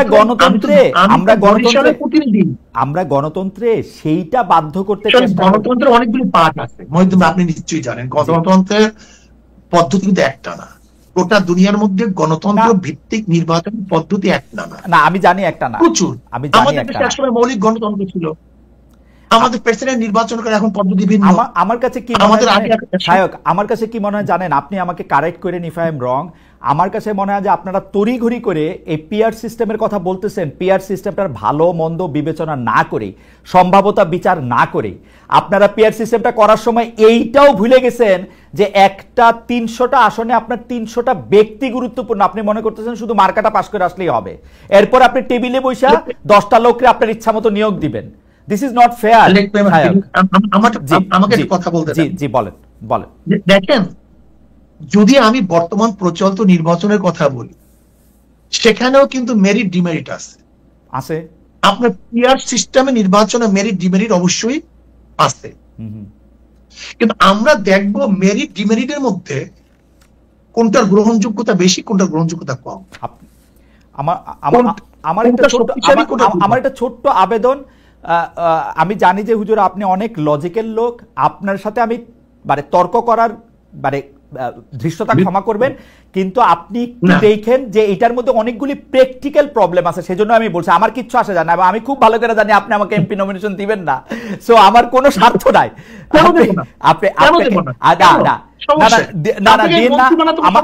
আমার চেয়ে অনেক মানে যোগ্য লোক আছে, তাদেরই দিয়েন, কিন্তু আপনি এটা দেখেন পরীক্ষা করে যে এটার মধ্যে আসলেই ঝামেলা আছে, আসলেই ঝামেলা। একটু কথা বলি, পিআর সিস্টেমে নির্বাচনের দাবিটা কিন্তু আমরা এই গত 28 তারিখ করি নাই। পিআর সিস্টেম নির্বাচনের দাবিটা কিন্তু আমরা 2008 থেকে শুরু করেছি। ওকে, আর দেখেন আপনি এবং আমি যেটা তর্ক করতেছি পিআর সিস্টেম নির্বাচনে করা স্বাভাবিক, প্রত্যেকের মত ভিন্ন থাকতেই পারে, এটা আমি কোনো আপসেট না, প্রত্যেকের মত ভিন্ন থাকতে পারে, বরং মত ভিন্ন থাকার মধ্যে তো মজা। কিন্তু আমি একটা কথা মনে করি, 170টা দেশের মধ্যে 91টা দেশে পিআর সিস্টেম নির্বাচন। দেখেন আমাদের দেশের প্রেক্ষাপট, এখানে নমিনেশন বাণিজ্য, এখানে চোর ডাকাত বদমাশরা সে নির্বাচিত হয়, এখানে আমরা নির্বাচনে ইনভেস্ট করি না। হুজুর আমি আপনার সাথে একদম একমত, কিন্তু আপনি একটু পরীক্ষা করে দেখবেন এই 170টা দেশের মধ্যে যে 91টা দেশে পিআর সিস্টেমে ইলেকশন হয়, সে তারা পিআর সিস্টেমে ইলেক্টেড বডিটা পার্লামেন্টারি প্রসেসের কিনা তা হয়তো না। প্রেসিডেন্টের ক্ষেত্রে যেমন আমি জার্মানির কথা বলি, জার্মানির পিআর সিস্টেম কিন্তু পিআর সিস্টেম হলো এটা অসম্ভব জটিল, আমি একদিন আপনার সাথে এটা নিয়ে আলোচনা করবো না। এটা পিআর সিস্টেম আসলে কিরকম, ফ্রান্সের পিআর সিস্টেমটা কিরকম সেইটা আলাদা একটা জটিল, এটা লাগাতার এরকম বললেই হবে না যে এটা পিআর সিস্টেম। হাওয়েভার আমাদের অনেকগুলি প্রসঙ্গ রয়েছে হুজুর, আপনি আমার শুধু আবেদন, খালিদ ভাই আমি তো এর জন্যই বলেছি যে ডেমোক্রেসির পদ্ধতিটা কিন্তু গোটা দুনিয়ার মধ্যে এক, আমি সেইটাই বলেছি। অ্যাবসলিউটলি আমার শুধু আবেদন আপনি নিজে, আমার আবেদন আপনার কাছে, কারণ আপনাকে তো সবসময় পাবো না, আপনি নিজে যে পিআর সিস্টেমটার কথা আপনি বলছেন সেটা একটু পরীক্ষা করে দেখেন। আমার আর কোনো আবেদন নাই, এটা জাস্ট আমার একটা আবেদন। পরীক্ষা আমি ভালো মনে করছি দেখে কিন্তু বক্তৃতা করেছি। আচ্ছা, পরীক্ষা আপনি অলরেডি করে ফেলছেন? আচ্ছা ঠিক আছে, থ্যাংক ইউ। আমরা আসছি পরবর্তী প্রসঙ্গে, সেটি হচ্ছে যে আমরা দর্শকদের কাছে জানতে চেয়েছিলাম যে সংস্কার ছাড়া জাতীয় নির্বাচন হলে তা বর্জনও করতে পারে এনসিপি, বলছেন দলটির সদস্য সচিব আক্তার হোসেন। দর্শক এই অবস্থানকে আপনারা, প্রিয় দর্শক এই অবস্থানকে আপনারা সমর্থন করেন কিনা? শতকরা 77% দর্শক এই অবস্থানকে সমর্থন করছেন, শতকরা 23% দর্শক এই অবস্থানকে সমর্থন করছেন না, 54,000 দর্শক এখানে ভোট দিয়েছেন। আমরা শায়েখে চরমনায় আছেন আমাদের সঙ্গে সৈয়দ মোহাম্মদ ফজলুল করিম। সৈয়দ মোহাম্মদ ফজলুল করিমকে আমি শুধু জরিপটা পড়ে শুনিয়েছি, জরিপের মধ্যে নির্বাচন বর্জন সংস্কার হলে 77% মনে করছেন যে হ্যাঁ আক্তার সাহেবের কথা ঠিক, 23% মনে করছেন ঠিক না, 54,000 ভোট দিয়েছেন। আমি প্রশ্নটা করি, প্রশ্নটা হচ্ছে শায়েখে চরমনায়, আমাদের প্রশ্ন হচ্ছে গত জানুয়ারি মাসে জামায়াতের আমির যখন আপনাদের আমিরের সঙ্গে দেখা করেছেন, আপনিও সেখানে উপস্থিত ছিলেন, এর কয়েকদিনের মধ্যে বিএনপির মহাসচিব মির্জা ফখরুল ইসলাম আলমগীরও আপনাদের সঙ্গে দেখা করেছেন। তখন আপনাদের সঙ্গে বিএনপি মোটের উপর 10টি বিষয়ে একমত হয়েছিল, এমন প্রতিবেদন আমরা পত্রপত্রিকায় দেখেছি, কিছুটা আপনাদের মুখে বা বিএনপির মুখেও শুনেছি। এর মধ্যে ছিল ফেসিবাদ বিরোধী শক্তিগুলি একে অপরের বিরুদ্ধে আঘাত করে কথা বলবে না। কিন্তু আপনার সাম্প্রতিক অনেক বক্তব্যে বিএনপির কঠোর সমালোচনা, মানে নিন্দা মন্দ আমরা দেখতে পাচ্ছি। বিএনপির বিরুদ্ধে চাঁদাবাজির অভিযোগ আনছেন, আমি কিন্তু বিএনপির বিরুদ্ধে চাঁদাবাজির অভিযোগে সাফাই গাইছি না, আমি বলছি আপনি অভিযোগ আনছেন, মানে বিএনপি চাঁদাবাজি করতেও পারে। বিএনপির দলীয় কোন্দল নিয়েও আপনি খোঁচা দিচ্ছেন, আপনি বলছেন বিএনপির হাতে দেশ নিরাপদ নয়, জিয়াউর রহমানের আদর্শ দেশের মানুষ দেখতে চায় না, আপনি এটাও বলেছেন। বিএনপির প্রতি আপনারা হঠাৎ ক্ষিপ্ত হলেন কেন শায়েখে চরমনায়? না দেখেন, বিএনপির উপরে আমি ক্ষিপ্ত হইনি, জনগণ ক্ষিপ্ত হয়েছে। আমি যেহেতু জনগণের মুখপাত্র হিসেবে সেটা ব্যক্ত করি। দেখেন আচ্ছা, আসলে মূল প্রবলেমটা কোথায়? আমরা একই সাথে আন্দোলন করেছিলাম দেশকে গড়ার জন্য, মানুষকে শান্তি দেওয়ার জন্য, মুক্তি দেওয়ার জন্য। জিয়াউর রহমান সাহেবের আদর্শ নিয়ে তারা বক্তব্য দেয়, জিয়াউর রহমান এই ছিলেন সেই ছিলেন, সেদিকে একজন বক্তব্য শুনলাম। আমি বলেছি জিয়াউর রহমান সাহেবের আদর্শ নিয়ে বক্তৃতা দেন, আর আপনারা যদি এই কাজ করেন তাহলে জিয়াউর রহমান আদর্শ কেউ মানবে? কথা ঠিক না? আমরা খুনের বিরুদ্ধে আন্দোলন করেছি, আপনারা নিজেরা যদি খুন করেন তাহলে আপনাদের বক্তব্য কেউ শুনবে? আপনারা চাঁদার বিরুদ্ধে আন্দোলন করেছে, এখন আপনারা যদি চাঁদা তুলেন তাহলে আপনাদের কেউ ক্ষমতায় নিবে? দেখেন আমাদের মূল কাজটা কি, রাজনীতি কেন করি খালিদ ভাই? রাজনীতি করে মানুষকে শান্তি দেওয়ার জন্য, মুক্তি দেওয়ার জন্য, মানুষ অধিকারকে প্রতিষ্ঠিত করার জন্য। কে কিসের জন্য করে জানি না, আমি তো এর জন্য। আমি চাই মানুষ জুলুম, নির্যাতন, অপহরণ, ধর্ষণ, সে আয়নাগর বাংলাদেশে আর দ্বিতীয়বার তৈরি না হোক, নির্বাচনে মানুষ হত্যা না হোক। আমার মা, আজকে আপনি খবর দেন, আজকে চাঁদা নেওয়া দেওয়ার কারণে স্বামীকে বেধড়ক ভাবে মেরে তার সামনে তার স্ত্রীকে ধর্ষণ করেছে, আজকের খবর। বিএনপির লোকজন করেছে। আজকের খবর দেখেন আপনি, না এখন আপনি কি বলবেন বলেন? এটা তো বিএনপির লোকজন বলতে এটা তো আর বিএনপির দলীয় অবস্থান নিশ্চয়ই না। আজকে যদি আপনার চরমনায়ের এত ভক্ত, এর মধ্যে কেউ একজন যদি কোনো একটা দুষ্কর্মে নিয়োজিত হন, সেটার জন্য তার মুফতি সৈয়দ ফজলুল করিমকে আসলে দোষ দেওয়া যাবে না। মানে আমি সাধারণভাবে বলবেন তো চরমনায় ভক্তরা করছে, এটা তো ফিরানো যাবে না। হ্যাঁ, চরমনায় ওলারা করছে, এটা তো ফিরানো যাবে না। না, চরমনায়ের ওরা করছে সেটা বলা যাবে, কিন্তু এটার জন্য নাম্বার দুই খালিদ ভাই, এখানে আমি একটা কনসেপ্ট আমি ক্লিয়ার না করলে হবে না, কনসেপ্ট একেবারে ক্লিয়ার করতে হবে। আমাকে একজন বলেছেন যে হুজুর তারা তো এরকম করতেছে, এটা করতেছে, তারা প্রতিবাদ করতেছে, শাস্তি দিতে আছে। আমি বললাম দেখো, কয়লার কোন অংশ তুমি পরিষ্কার করলে সে পরিষ্কার হবে? তাদের সিস্টেমটাই তো চাঁদাবাজি। তাদের সিস্টেম, এই যেমন ধরে না কুষ্টিয়াতে তাদের কে নেতা নির্বাচিত হবে সেটার জন্য তারা ভোটাভুটি করছে, সেই ভোট স্বচ্ছ হয়েছে, দেখেন অভিযোগ। আমার প্রশ্ন হল, এই রাজনীতি করি দেশকে মুক্তি করার জন্য, কিন্তু আমার এই কথাগুলো এখন বর্তমান মানুষ বুঝবে না। আপনি হয়তো বুঝবেন কি আমি জানি না, আমরা অভ্যস্ত না, আমার এই নীতিবাক্য কেউ শুনবে না। শায়ক, আপনার কথা কিন্তু শত শত লোকে শোনে, কোটি কোটি লোকে শোনে, এবং শুনে যে আমি মাঝে মাঝে চমৎকৃত হই যে আপনি এইভাবে কথা কিভাবে বলেন। তারপরেও মানে আমার একটু কৌতূহল, আমি আপনাকে দুইটা আপনার উদ্ধৃতি শোনাই। আপনি মনে যা আছে আপনি বলতে পারেন। না, আপনার উদ্ধৃতি শোনাই, আপনার উদ্ধৃতিগুলি মজার বেশি। আপনি বলতেছেন জামায়াত লাগছে আলিয়া মাদ্রাসার মধ্যে, আলিয়া শেষ। জামায়াত লাগছে ইত্তেহাদুল উম্মার মধ্যে, সেটাও শেষ। জামায়াত লাগছে বিএনপির মধ্যে, বিএনপি শেষ। জামায়াতের বিষ যেখানে লাগবে সেটা ধ্বংস হয়ে যাবে। আরেকটাতে আপনি বলতেছেন কোনো দেশ যদি কমিউনিস্টরা দখল করে নেয় সেখানেও একদিন ইসলাম আসতে পারে, কিন্তু আল্লাহ করুক কোনো দেশ যদি আল্লাহ না করুক হবে মনে হয়, কোনো দেশ যদি জামায়াত দখল করে ফেলে কিয়ামতের আগ পর্যন্ত আর কোনোদিন ইসলাম আসবে না। আপনি এরকম বলতেছেন এবং আপনার বলার মধ্যে এক ধরনের কনভিকশন থাকে, যুক্তি থাকে, শক্তি থাকে, তারপরও আপনি সবার সঙ্গে আপনি বসতে পারতেছেন, সবার সঙ্গে আপনার এক ধরনের ভালো সম্পর্ক থাকতেছে। এইটার মানে হিসাবটা কি? মানে আপনি মন থেকে বলেন না নাকি? মানে এটা একটা মন থেকে বলি, আমি তো মন থেকেই বলি এবং এটা আমার বিশ্বাস। কিন্তু এই কথাগুলো হলো আদর্শ এবং নীতি, তাদের আদর্শ এবং নীতির বাস্তবায়ন। আচ্ছা, তাদের আকিদা বাস্তবায়ন হয়। কিন্তু আমরা বলতে চাই যে আমরা কোন এক জায়গায় যে ঐক্যতা, যেমন আমি উদাহরণ দিয়েছি, এই ব্যাপারগুলো তো আপনাকে আগেই বলেছি, যেরকম ধরে নেন হিন্দু বৌদ্ধ খ্রিস্টানরা আমাদের স্টেজে আসছে, তার মানে তার নীতি আদর্শ বিসর্জন দিয়ে নয়, কোন এক জায়গায় ঐক্যমত হয়েছে। আচ্ছা, আমি কিন্তু আমার কোন বক্তৃতার থেকে এখন পর্যন্ত এক চুল পরিমাণ নড়ি নেই। আচ্ছা, আমি তো এই কথা আগেই বলেছি। এবং এই কথা যদি আপনি বলেন যে আপনি অমুক, হ্যাঁ, যদি জামাতের অবস্থান থেকে জামাতের ব্যাপারে আমরা যেই ব্যাপারে তাদের উপর অভিযোগগুলো আমাদের মুরব্বীরা করেছেন, তাকে যদি ফেরত আসে, আমি সাথে সাথে আমার বক্তব্যকে অনুযাত করবো। আমি আমার বক্তব্য, তারা যদি তাদের জায়গা থেকে ফেরত আসে, তাহলে তো আপনার বক্তব্য থেকে আপনি ফেরত আসবেন কেন? আপনার বক্তব্য তো তখন আরো প্রতিষ্ঠিত হইল যে আপনি যেটা রোগ চিহ্নিত করছিলেন সেই রোগ থেকে তারা মুক্তি পাইছে, সেই রোগ থেকে তারা মুক্তি পাইছে।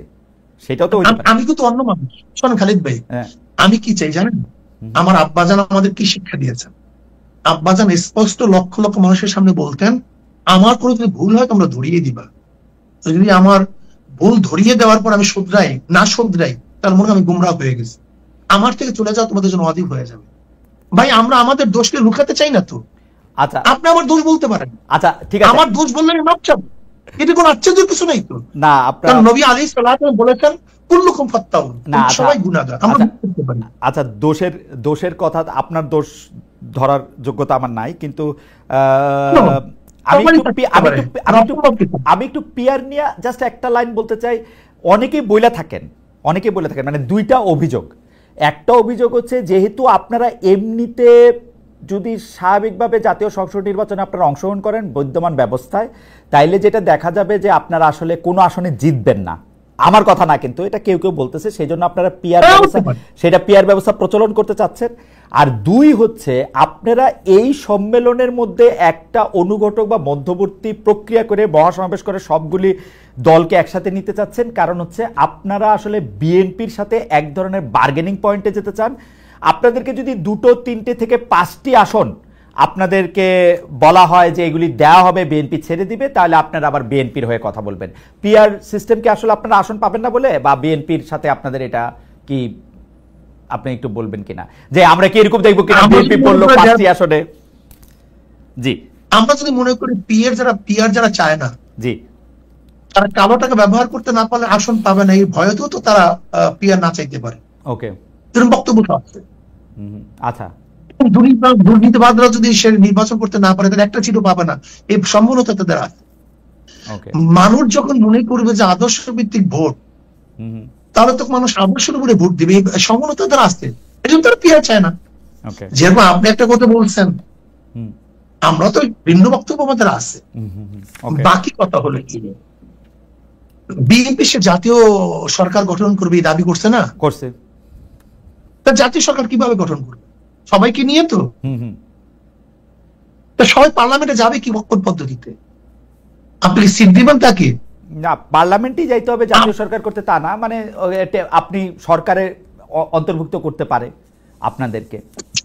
সব দল নিয়ে তো ভাই, আপনি তো মন্ত্রিত্ব দিবেন না আমাকে, কয়টা দিবেন মন্ত্রিত্ব? কয় দলকে দিবেন? 40টা দিল। পার্লামেন্ট জাতীয় সরকারের জন্য প্রয়োজন হলো সব দলের অংশগ্রহণ। যদি পিআর সিস্টেম নির্বাচন করেন, তাহলে সব মানুষ সেখানে যেতে পারবে, সব মতের মানুষ যেতে পারবে। তাই বিএনপি যেহেতু জাতীয় সরকারের কথা বলছে, তার তো উচিত পড়তো পিআর সিস্টেম নির্বাচন করা। এটা ভালো কথা বলছেন। আর পিআর সিস্টেম নির্বাচন করলে সমস্ত আদর্শ মানুষ সেখানে যেতে পারবে, সমস্যা কোথায়? এটা ভালো কথা বলছেন। বিএনপি যেহেতু জাতীয় সরকারের কথা বলছে, তো নির্বাচনটাই এমন ভাবে হোক না কেন যে একটা জাতীয় সরকার গঠনের দিকে এটা এগিয়ে যায়। ভালো কথা বলছেন। বাকি 2001 তো বিএনপি আমাদেরকে অনেক বেশি সিট দেওয়ার কথা বলেছিল। হ্যাঁ, 2001 দেওয়ার কথা বলছিল। আর আপনার 2001 যদি সিট দেওয়ার কথা বলে 10টা বা 15টা, আর আজকে 2025 এসে বা 26 নির্বাচনে মাত্র 5টা ঘিমে শুরু হলাম। আমরা অনেক বেশি। ইসলামী আন্দোলন বাংলাদেশ, আসলে আমি বলছি তো যে ইসলামী আন্দোলন বাংলাদেশের আসল চিন্তা আদর্শ নিয়ে আসলে আমাদের অনেক গবেষণা নেই। ওকে, আমরা ক্ষমতার পূজারি না। ঠিক আছে, আমি একটু আমি একটা কথা বলি, এই কথাটা বলতেই হবে আমাকে। ইসলামী আন্দোলনকে যদি আজকে ক্ষমতাও দিয়ে দেন, আজকে ক্ষমতায় দিলেন, প্রাইম মিনিস্টার বানালেন, আর যদি বলেন নীতি আদর্শ বিসর্জন দিতে হবে, ইসলামী আন্দোলন বাংলাদেশ ক্ষমতাকে প্রত্যাখ্যান করবে, নীতি আদর্শ প্রত্যাখ্যান করবে না। ওকে, আমি এই জায়গায় আমি কথা বলতে চাইতেছি যে অন্তর্বর্তী সরকারের সময়ে যে সংস্কারের উদ্যোগ নেওয়া হয়েছে, সেই সংস্কারের সাথে আপনারা অন্তর্বর্তী সরকারের সঙ্গে কাজ করছেন, নিজেদের পরামর্শ দিচ্ছেন, ফেসিবাদ মুক্ত একটা গণতন্ত্র নিশ্চিত করার বিষয় এখানে আছে। 10-15 বছর ধরেই আপনারা নিরপেক্ষ সরকারের অধীনে নির্বাচন হোক, এই প্রসঙ্গে আপনারা নানা ফরম্যাটে নানাভাবে কথা বলছেন। তো ধরা যাক একটা নিরপেক্ষ নির্বাচন হইল, ইসলামী শাসন আন্দোলন যদি নির্বাচনে জিতে ক্ষমতায় যেতে পারে, তাইলে কি আপনারা শরিয়া চালু করবেন কিনা, যেটা আমাদের প্রথমে আপনি আলোচনা করছিলেন, এবং একেবারে কোনো ধুমরুজাল নাই, কোন এর মধ্যে লুকোচুরি বলতে কিছু নেই, শরিয়া আইন বাস্তবায়ন করুন। তার মানে তো শরিয়া আইন বাস্তবায়নের মাধ্যমে তার মানে একটা খেলাফত সৃষ্টি চালু হবে, তাই তো? শরিয়া আইন বাস্তবায়নের মাধ্যমে এদেশে মানুষ মুক্তি পাবে। ওকে, হিন্দুরা তাদের অধিকার প্রতিষ্ঠা করতে পারবে। ওকে, তাহলে সংখ্যালঘুরা তারা ভালো মতো বসবাস করতে পারবে। মহিলারা তাদের ইজ্জত আবরু, তাদের ন্যায্য অধিকার প্রতিষ্ঠিত হবে। প্রত্যেক গরিবের অধিকার ফিরিয়ে দেওয়া হবে। প্রত্যেক সংখ্যালঘু নিরীহ গোষ্ঠী সবের অধিকারকে বাস্তবায়ন করার শরিয়া আইনের প্রয়োজন। ওকে, তাহলে খেলাফত চালু হবে, তাই তো? শরিয়া আইন এর মধ্যে ব্যাপকতা অনেক বেশি। ইসলামী আইন, তখন কি ইসলামী ল, তখন কি আর খলিফা নির্বাচনের ব্যবস্থা থাকবে, নাকি খলিফা বায়াতের মাধ্যমে একজন থেকে? খলিফা তো শোনেন, খলিফা যে কাজটা করে তার নাম খেলাফত। হ্যাঁ, যেমন খুতবা জিনিসটা কি? খতিব যে কাজটা করে তার নাম খতিব, যেটা বলে সেটা খুতবা। আমি বুঝতে পারছি, মানে খলিফা কি তখন নির্বাচিত হবে, নাকি খলিফা মানে নির্বাচিত হয়ে গেল? খলিফাতে নির্বাচিত হওয়ার আগে খেলাফত হয় না, আগে নেতা নির্বাচিত হওয়ার পরে খেলাফত হয়। মানে সেটা তো আসলে ঠিক, মানে সেটা কি নির্বাচন নাকি সিলেকশন? কারণ হচ্ছে আমরা ইসলামের যে প্রথম, আমরা ইসলামের 4 খলিফা 4 ধরনের নির্বাচিত হয়েছে। কার দ্বারা নির্বাচিত হয়েছে? 4 ধরনের নির্বাচিত হয়েছে, 4 ধরনের। হ্যাঁ, 4 ধরনের হ্যাঁ নির্বাচিত হয়েছে। রাইট। আমরা যেই পদ একভাবে নির্বাচিত, যেইভাবে নির্বাচিত এখন হচ্ছি, আপনারা গণতান্ত্রিক সেইভাবে জনগণ নির্বাচন করলে, হ্যাঁ আপনারা গণতান্ত্রিক প্রক্রিয়া নির্বাচিত হইলেন, তারপরে শাসন ব্যবস্থাটা কিরকম হবে? শোনেন, গণতন্ত্র এক জিনিস, নির্বাচন ভিন্ন জিনিস খালিদ ভাই। গণতন্ত্র এক জিনিস, নির্বাচন আরেক জিনিস। নির্বাচন ভিন্ন জিনিস। নির্বাচন হল নেতা নির্বাচনের পদ্ধতি। সমাজতন্ত্রবাদীরা নির্বাচন করে না? করে। তাদের আদর্শ কি? সমাজতন্ত্র। গণতন্ত্র সমাজতন্ত্র কি এক জিনিস? না, তন্ত্র হিসেবে আলাদা আলাদা। কিন্তু তার মানে হলো গণতান্ত্রিক হইতে হলেও নির্বাচন দরকার আছে, সমাজতান্ত্রিক হইতে হলেও নির্বাচন দরকার আছে, দুইটাই নির্বাচন দরকার। এটা হলো তার মানে কি? নির্বাচন হলো নেতা নির্বাচন পদ্ধতি। ওকে, এটা হলো দর্শন না, এটা আদর্শ না। ওকে, নির্বাচিত হওয়ার পরে তার আদর্শ অ্যাপ্লাই করবে, নির্বাচিত হওয়ার পরে। অর্থাৎ আমি আমি আমি আমি শুধু স্টেজটা বুঝতে চাইছি হুজুর, যে আপনি গণতান্ত্রিক ভাবে বা গণতন্ত্রের মধ্যে যে নির্বাচন ব্যবস্থাটা আছে, অনেক সংস্কার টস্কারের মাধ্যমে ওই নির্বাচন ব্যবস্থার মাধ্যমে আপনি এইভাবে বলতে পারেন আমাদের দেশে যে নির্বাচন আছে, এইভাবে বলতে পারেন। ওকে, আমাদের দেশে আপনি রাষ্ট্র ক্ষমতায় বা রাষ্ট্র ক্ষমতায় গেলেন বা শাসন ক্ষমতা একুয়ার করলেন, তারপরে আপনি শরিয়া চালু করবেন, তাই তো?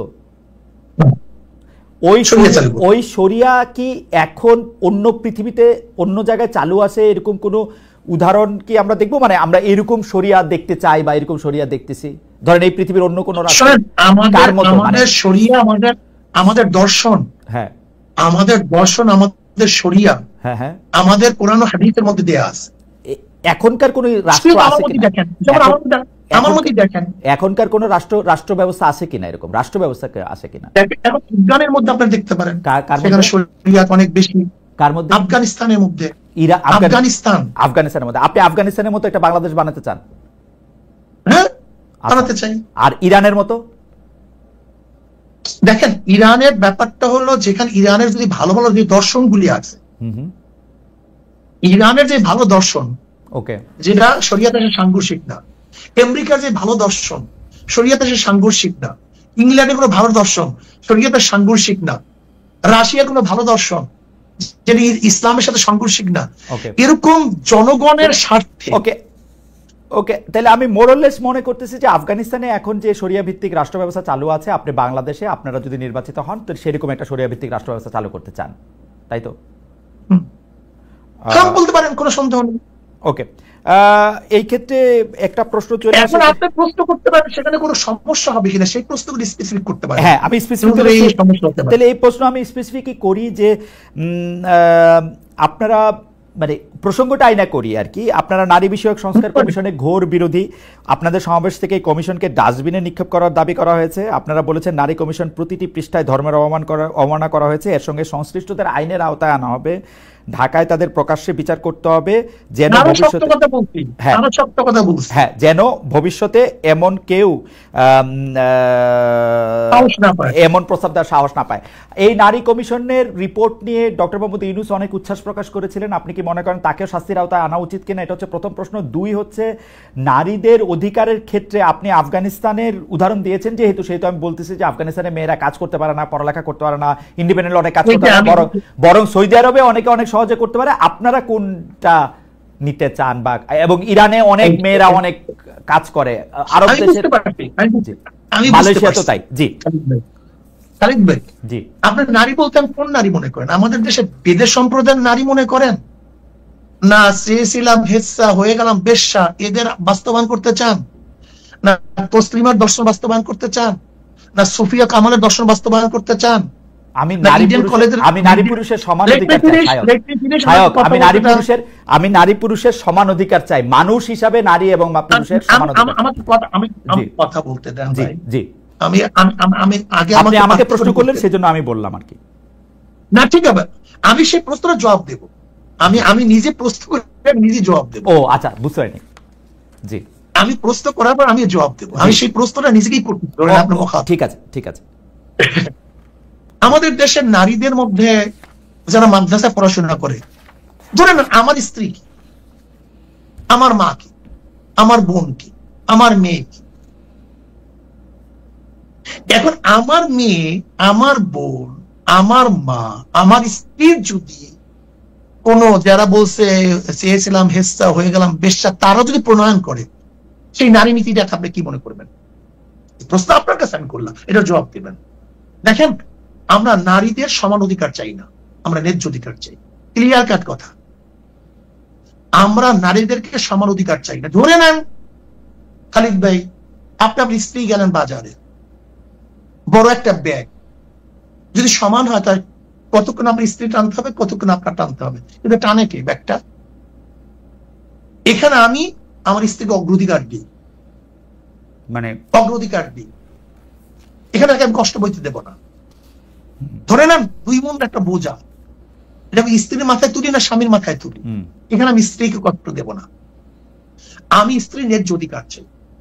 যেই আমি যদি ধরে নেন ইসলাম যদি শরিয়া যদি বাস্তবায়ন হয়, আমরা একই ঘরে 2টা চাকরি, যেমন স্বামীও ডিসি আর স্ত্রীও ডিসি হবে আর একজনের, আর আমার মা বোন নায়িকা থাকবে, এরকম না। বরং যেই ঘরে চাকরি নেই, যেই নারীর চাকরির প্রয়োজন, আমরা খুঁজে খুঁজে সেই নারীকে ডেকে ডেকে চাকরির ব্যবস্থা করব। শায়ক, আপনি আমাকে যখন কথা বলতে দিবেন তাহলে আমাকে দিয়েন আর কি, আমি কয়েকটা নোট নিচ্ছি। আমি আমার বক্তব্য শেষ করলে কথা সুবিধা। জি জি জি। যেমন নারীর শিক্ষা, নারীর শিক্ষা ইসলামের মধ্যে নবী আলাইহিস সালাতু ওয়াস সালাম বলছেন আম্মাজান আয়েশার থেকে সুলুস বা নিস ইলম শেখার জন্য। আমাদের এমন কোন মুহাদ্দিস নেই যারা নারীদের উস্তাদ মানে না। আমাদের মুহাদ্দিসদের মধ্যে নারীদের উস্তাদ ব্যতীত কোন মুহাদ্দিস হাদিস পড়াতে পারে না। নারীর মধ্যে শিক্ষা নাই মানে? আম্মাজান খাদিজা কুবরা রাদিয়াল্লাহু তাআলা ব্যবসার থেকে আমার নবী আলাইহিস সালাতু ওয়াস সালাম ব্যবসা শিখছেন এবং তিনি প্রতিষ্ঠিত হয়েছেন। আমরা ইসলামিক যদি হুকুমত করতে পারি তা নারীরা বড় বড় ধনী হবে, আমরা তাদেরকে ব্যবসা বানায় দেব। উম্মে সালমা রাদিয়াল্লাহু তাআলা যখন হুদায়বিয়া সন্ধির সময়, কেউ, আমি সংক্ষেপে বলতেছি, কেউ নবী আলাইহিস সালাতু ওয়াস সালাম কথা অনুযায়ী হালাল হচ্ছিলেন না, তো উম্মে সালমা রাদিয়াল্লাহু পরামর্শ ক্রমে হালাল হয়েছিলেন।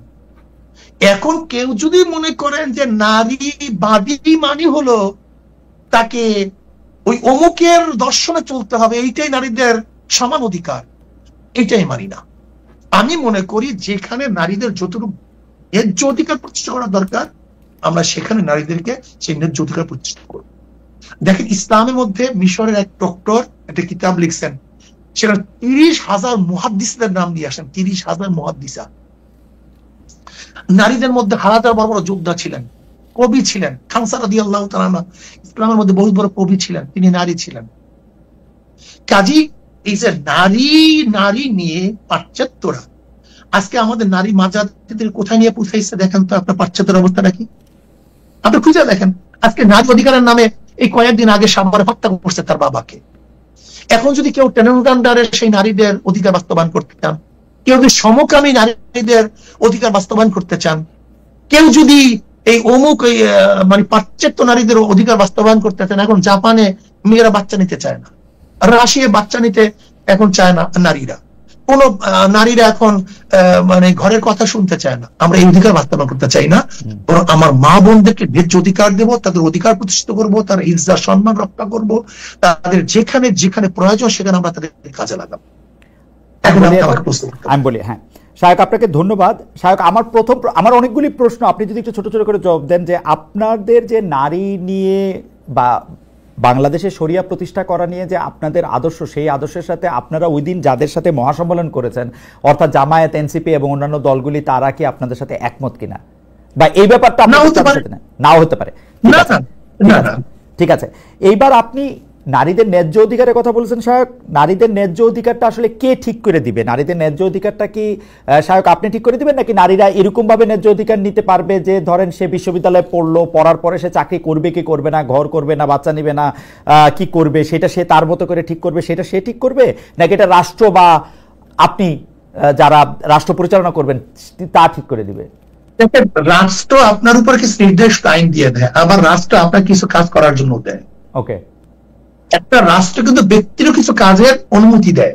ওকে, শরীয়ত এইভাবে আছে। তার মানে সংবিধানে কি মেয়েদের জন্য আলাদা আইন হবে যে নারীরা এটা করতে পারবে, পুরুষরা এটা করতে পারবে? না, এরকম পুরুষদের জন্য আইন থাকবে যে পুরুষ এটা করতে পারবে না। মানলাম, মানে নারী পুরুষের জন্য আলাদা আইন হবে কিনা সংবিধানে? এটা থাকবেই, প্রত্যেকের জন্য আছে। বাংলাদেশে এখন সংবিধানে নাই নারী পুরুষের জন্য আলাদা নাই। তাহলে আপনার এখন বাংলাদেশের আপনারা যে সমস্ত নির্দিষ্ট আসনগুলি রেখেছেন, না না, আমরা সংযুক্ত আসলে এটা আইন না। আমি বলতেছি বাংলাদেশে কোন পেশায় আমাকে একটু বলেন এই সিটে এই জায়গায় সংযুক্ত আসন অন্য কেউ নির্বাচন করতে পারবে না, কিন্তু আইন না? এটা তো আপনি বলুন, এটা আইন না? হ্যাঁ আইন, কিন্তু সেটা তো পজিটিভ ডিসক্রিমিনেশন। পজিটিভ ডিসক্রিমিনেশন আইন মানে কি? আপনি হুজুর, আপনার সাথে আমি তর্ক করে পারবো না, কারণ হচ্ছে যে আমি তর্কের মুডে নাই। আমি তর্কের মুডে নাই। আপনি আমাকে বলেন বাংলাদেশের সংবিধান নারী পুরুষের, এখনকার সংবিধান নারী পুরুষের সমান অধিকার দেয় কিনা? নারীদের উপর জুলুম করে, নারীদের প্রতি সমান অধিকার নাই। আমার নারীরা ধর্ষিত হয়, আমার নারীরা ডিভোর্স হয়। পৃথিবীর যেসব দেশ অ্যাবসলিউট শরিয়া আইনে যেসব দেশ চলে সেই সব দেশেও নারীরা ধর্ষিত হয়। কম সংখ্যা, একেবারে না না না না না না, ওইখানে কেস কম, ঘটনা বেশি। আপনি আবার খোঁজ নেন হুজুর, আপনার অনেক পরিচিত আছে, আপনি সৌদি আরবে খোঁজ নেন, মিশরে খোঁজ নেন, কায়রোতে আপনি রাস্তায় হাঁটতে পারবেন না, মেয়েরা রাস্তায় হাঁটতে পারে না, মেয়েদের গায়ে হাত দেওয়া হয়। আমি কিন্তু আন্তর্জাতিক মোসাদেও কাজ করি না, রয়েও কাজ করি না ভাই। আমি কিন্তু যতটুকু দেখি ততটুকু বলতে পারি, আমি ভিতর গিয়ে কাজ করি না। আমি কিন্তু সৌদি আরবে, আচ্ছা ওকে, সেজন্য আপনি বলতেছেন ওইখানে কম, সেজন্য আমি বলতেছি ওইখানে কম না, আপনি চেক করেন। দুই নাম্বার হচ্ছে যে বর্তমানে বাংলাদেশে যেসব মেয়েরা কাজ করেন, অর্থাৎ গার্মেন্টস ফ্যাক্টরিতে বা অন্যান্য জায়গায় শ্রমিকের কাজ করেন, তারা কি তাদের এই কাজটা চালিয়ে যেতে পারবেন যদি আপনারা ক্ষমতায় আসেন? বরং আমরা কি করবো শোনেন খালিদ ভাই, আমার পরিকল্পনা রাখি। আজকে রাত তো একটার সময় আমার মেয়েদেরকে, আমার বোনদেরকে ছেড়ে দেয়, কোথায় থাকে, কোথায় যায়, কিভাবে করে, তার ইজ্জত আবরুর সংরক্ষণ কি করে, দায়িত্ব কে নিয়েছে? ইসলাম যদি ক্ষমতায় যায়, আমার প্রত্যেকটা মা বোনদের জন্য যারা ফ্যাক্টরি করবে তাদের জন্য বলা হবে তুমি এই স্পেসে ওদেরকে রাখার জন্য ব্যবস্থা করো। আমি কি করবো জানেন আপনি? যদি আমরা ইসলাম ক্ষমতায় যাই, তা আমি প্রত্যেকটা প্রতিষ্ঠানের মধ্যে নারীদের জন্য শিক্ষার ব্যবস্থা রাখবো। যেরকম ইউরোপে আমরা ছাত্রীরা পড়তে যায় কি করে? পার্ট টাইম কাজ করে, পার্ট টাইম পড়াশোনা করে। ঠিক আমিও প্রত্যেক ইন্ডাস্ট্রিদের কাছে সিস্টেমটা এইভাবে রাখবো, তারা 5 ঘন্টা 4 ঘন্টা পড়াশোনা করবে আর তাদের জীবন নির্বাহ করার জন্য কাজ করবে। তারা ঘর সংসার করবে না। যেই সমস্ত নারীরা ঘর সংসার করে না, যেমন অনেক যুবতী মেয়েরা আছে না, ছাত্রী বয়সে, গরিব, বাবা মারে দেখবে না, দেখবে যেগুলো আমি এখনো তো তারা মানে তারা 10 ঘন্টা কাজ করবে, 10 ঘন্টা কাজ করবে, 5 ঘন্টা পড়াশোনা করবে, তারপরে বাড়ি যাবে না। আমরা কমায় দেবো, সময়কে কমায় দেবো। আমরা তো নিজের আত্মসাৎ করি, শ্রমিকদেরকে দিকেও তাকাই না। ওকে, যেমন শ্রমিকদেরকে 1 টাকা, আমরা সেখান থেকে নেই 10,000 টাকা।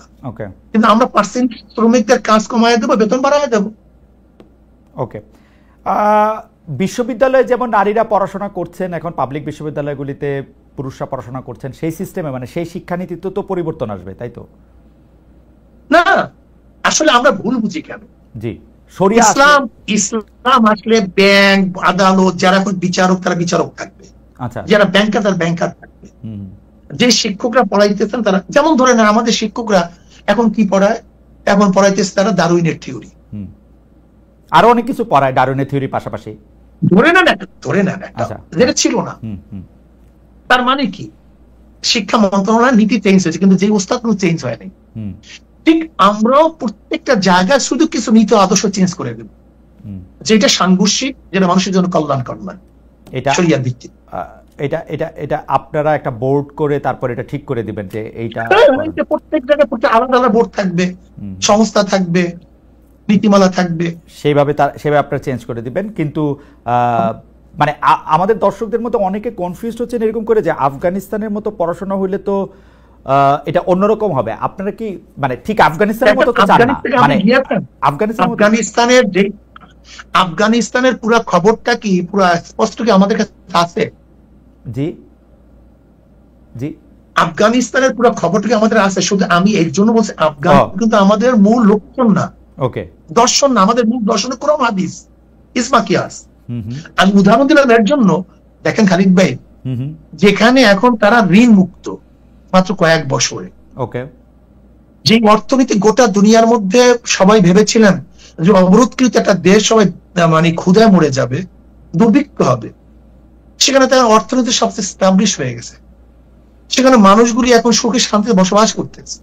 যে আফিম চাষ নিয়ে তাদের উপরে সবচেয়ে অভিযোগ ছিল, তার আফিম চাষ বাদ দিয়ে তার মাশরুম চাষ করে গোটা দুনিয়ার মধ্যে এখন হইচই ফেলে দিয়েছে। আপনি কোন ডেটা থেকে কথাগুলি বলতেছেন নাকি মানে মানে আমরা যেটা খবর পত্রিকায় দেখেছি, বিভিন্ন পত্রিকার খবর পাশাপাশি তো বিভিন্ন ডেটাও অ্যাভেলেবেল, মানে আমার কাছে মানে আমি যখন ডয়েচে ভেলেতে ছিলাম তখন আফগানিস্তানের দুটো ভাষা, মানে আমি বাংলা ভাষার প্রধান ছিলাম, দুটো ভাষার সেখানে কাজ করতো, একটা দারি একটা পশতু। তো সেই দারি এবং পশতু ভাষায় যে সাংবাদিকরা ছিলেন বা যে তাদের সাথেও আমার নিয়মিত কথা হয়, তারাও এরকমটা এখনো দাবি করতেছেন না আমি জানি।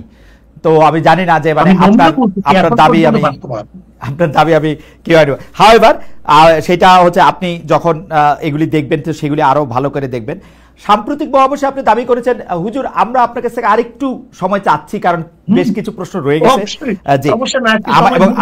এবং আপনার সাথে কথা বলা, আপনার কথা শোনা খুবই আনন্দদায়ক। আপনারা সাম্প্রতিক মহাসমাবেশে দাবি করেছেন শায়ক যে ভারতের সঙ্গে হওয়া সব চুক্তি প্রকাশ করতে হবে, যে কোনো রাষ্ট্রবিরোধী চুক্তি বাতিলের দাবিও করেছেন, কিন্তু গত 10-11 মাসে অন্তর্বর্তী সরকার এসব বিষয়ে কিছুই করেনি। আপনার এ ব্যাপারে মন্তব্য শুনতে চাইব। এর আগেও আমি বলতেছিলাম যে নারী নীতি বলে যে নীতিটা বা নারী সংস্কার কমিশনে বলে যে সংস্কার কমিশনটা গঠন থেকে শুরু করে সেইটার ব্যাপারে ডক্টর মোহাম্মদ ইউনূসের একটা বড় ভূমিকা ছিল। এই ভারতের সাথে চুক্তি প্রকাশ করা বা ভারত একতরফাভাবে বাংলাদেশের সাথে করা চুক্তিগুলি বাতিল করতেছে, এর বিপক্ষে আমরা কিছুই করতেছি না। আপনিও আপনার বক্তব্যে সেটা খুব জোরালোভাবে বলছেন।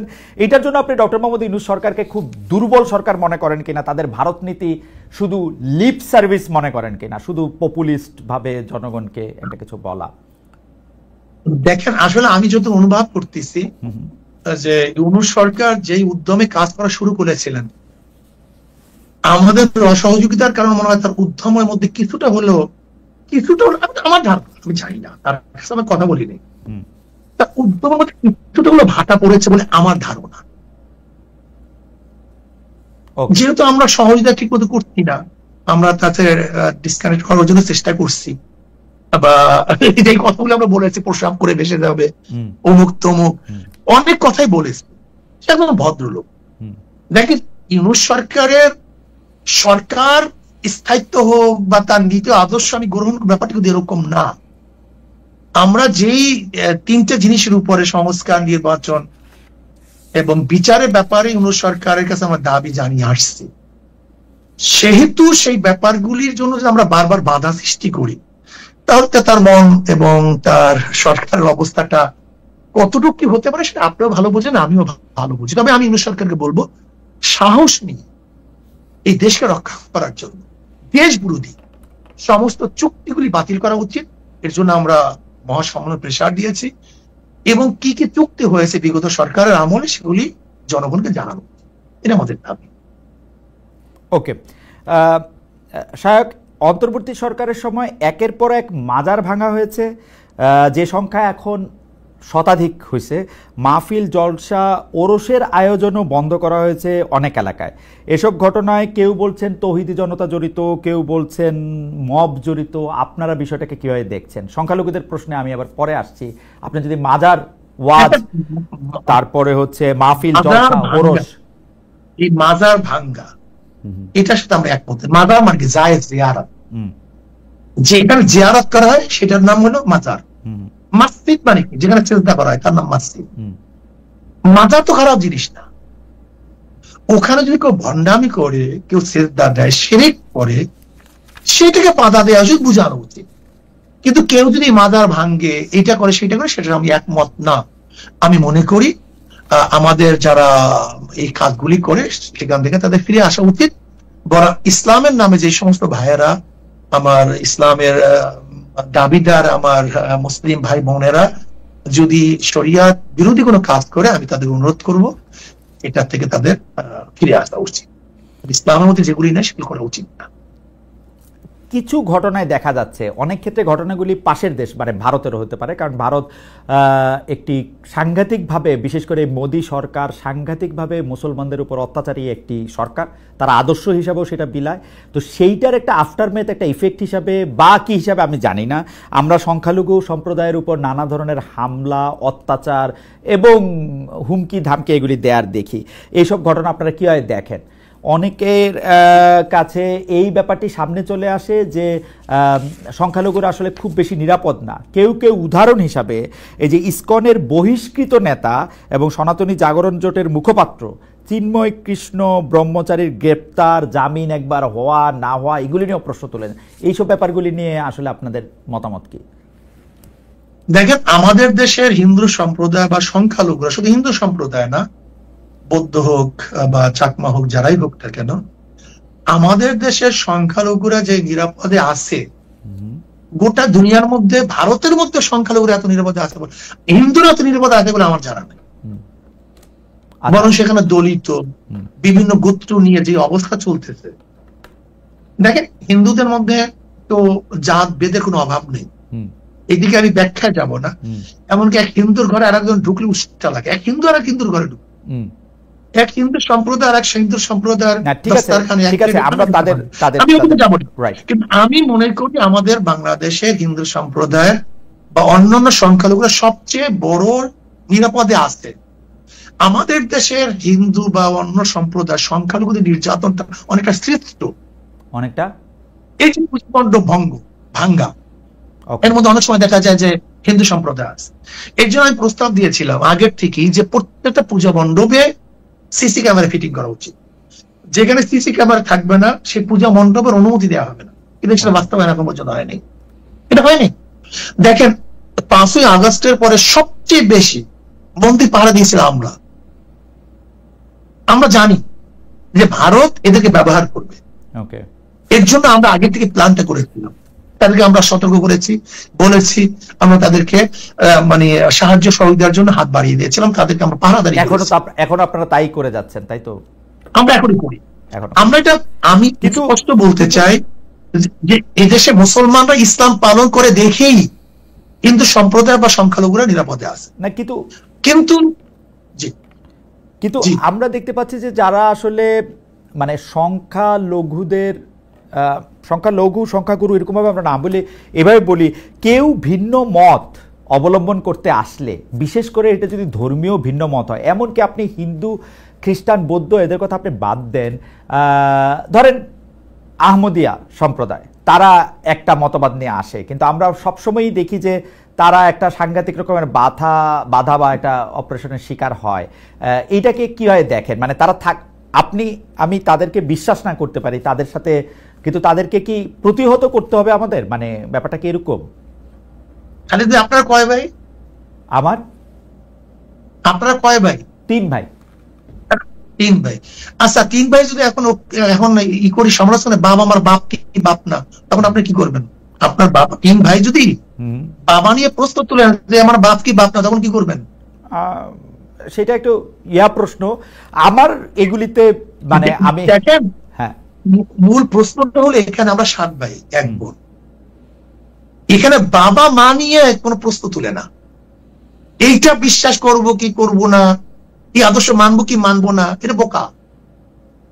এটাকে নিজের, এটা ব্যক্তি অভিব্যক্তি, ব্যক্তি স্বাধীনতা বলে না। এখন আপনার 3 ভাই, আমরা 7 ভাই যদি বাবাকে নিয়ে আলোচনা শুরু করি, সে আমার বাবা কি বাবা না, এর নাম হলে স্বাধীনতা না, এটা হলো ভ্রষ্টতা। ইসলামের বাহিরে আমাদের হিন্দু নিয়ে এখন আজ পর্যন্ত আমরা কোন ইখতিলাফ করছি? হিন্দুরা ব্রাহ্মণ মানে কেন, ঠাকুর মানে কেন, দেবী মানে কেন, তারা দেবী পূজা করে কেন? দেখেন তো আজ পর্যন্ত মুসলমানদের বক্তব্য আছে কিনা?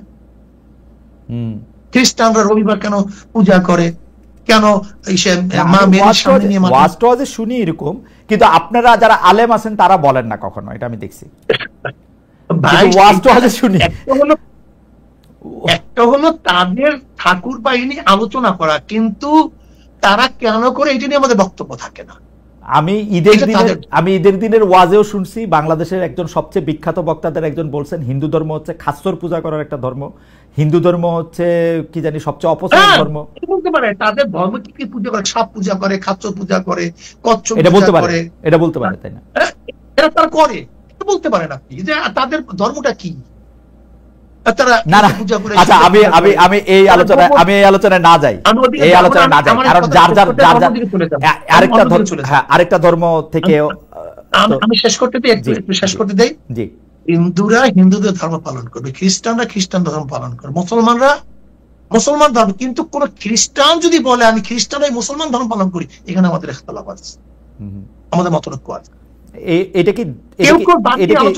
এটা কি দলিল দিয়ে আপনাদের মতবাদ আছে যে কেউ যদি মনে করেন আপনার মতের মধ্যে না হয়, আপনি একটা উদাহরণ দেয় খালিদ ভাই। জি, যেমন আহমদিয়া সম্প্রদায়ের মূল ইখতিলাফটা কি? তারা নিজেদের মুসলমান দাবি করে, আল্লাহ রাসূলের ঈমান আনা বিশ্বাস করে এবং তার আওসাফ সিফাত সহকারে। রাইট। খালিদ ভাই ধরে নেন আপনি খালিদ একজন শখস ব্যক্তি, কিন্তু আপনার গুণ কি? আপনি একজন সাংবাদিক, একজন ডিসি, আব্দুল একজন ডিসি, সে একজন ব্যক্তি, ডিসি তার কি গুণ? আমি আব্দুল্লাহকে মানলাম, যদি তার গুণ না মানি সে কাজ করতে পারবে? আমি বললাম আব্দুল্লাহকে মানলাম কিন্তু তার গুণ মানলাম না, সে কাজ করবে কিভাবে? আপনাকে মানলাম খালিদ ভাই, কিন্তু আপনাকে সাংবাদিক মানলাম না, আপনি কাজ করবেন কিভাবে? নবী আলাইহিস সালাতু একজন ব্যক্তি, তার কিছু গুণ আছে, ব্যক্তিকে মানলাম তার গুণ মানলাম না, তার নবী মানা হইল? শায়ক আপনার সাথে এটা নিয়ে আমি আসলে আলাদা তর্ক করতে চাই না, কিন্তু আমি যতটুকু বুঝছি, আমি মনে করি ইসলাম ধর্ম খুব সহজ।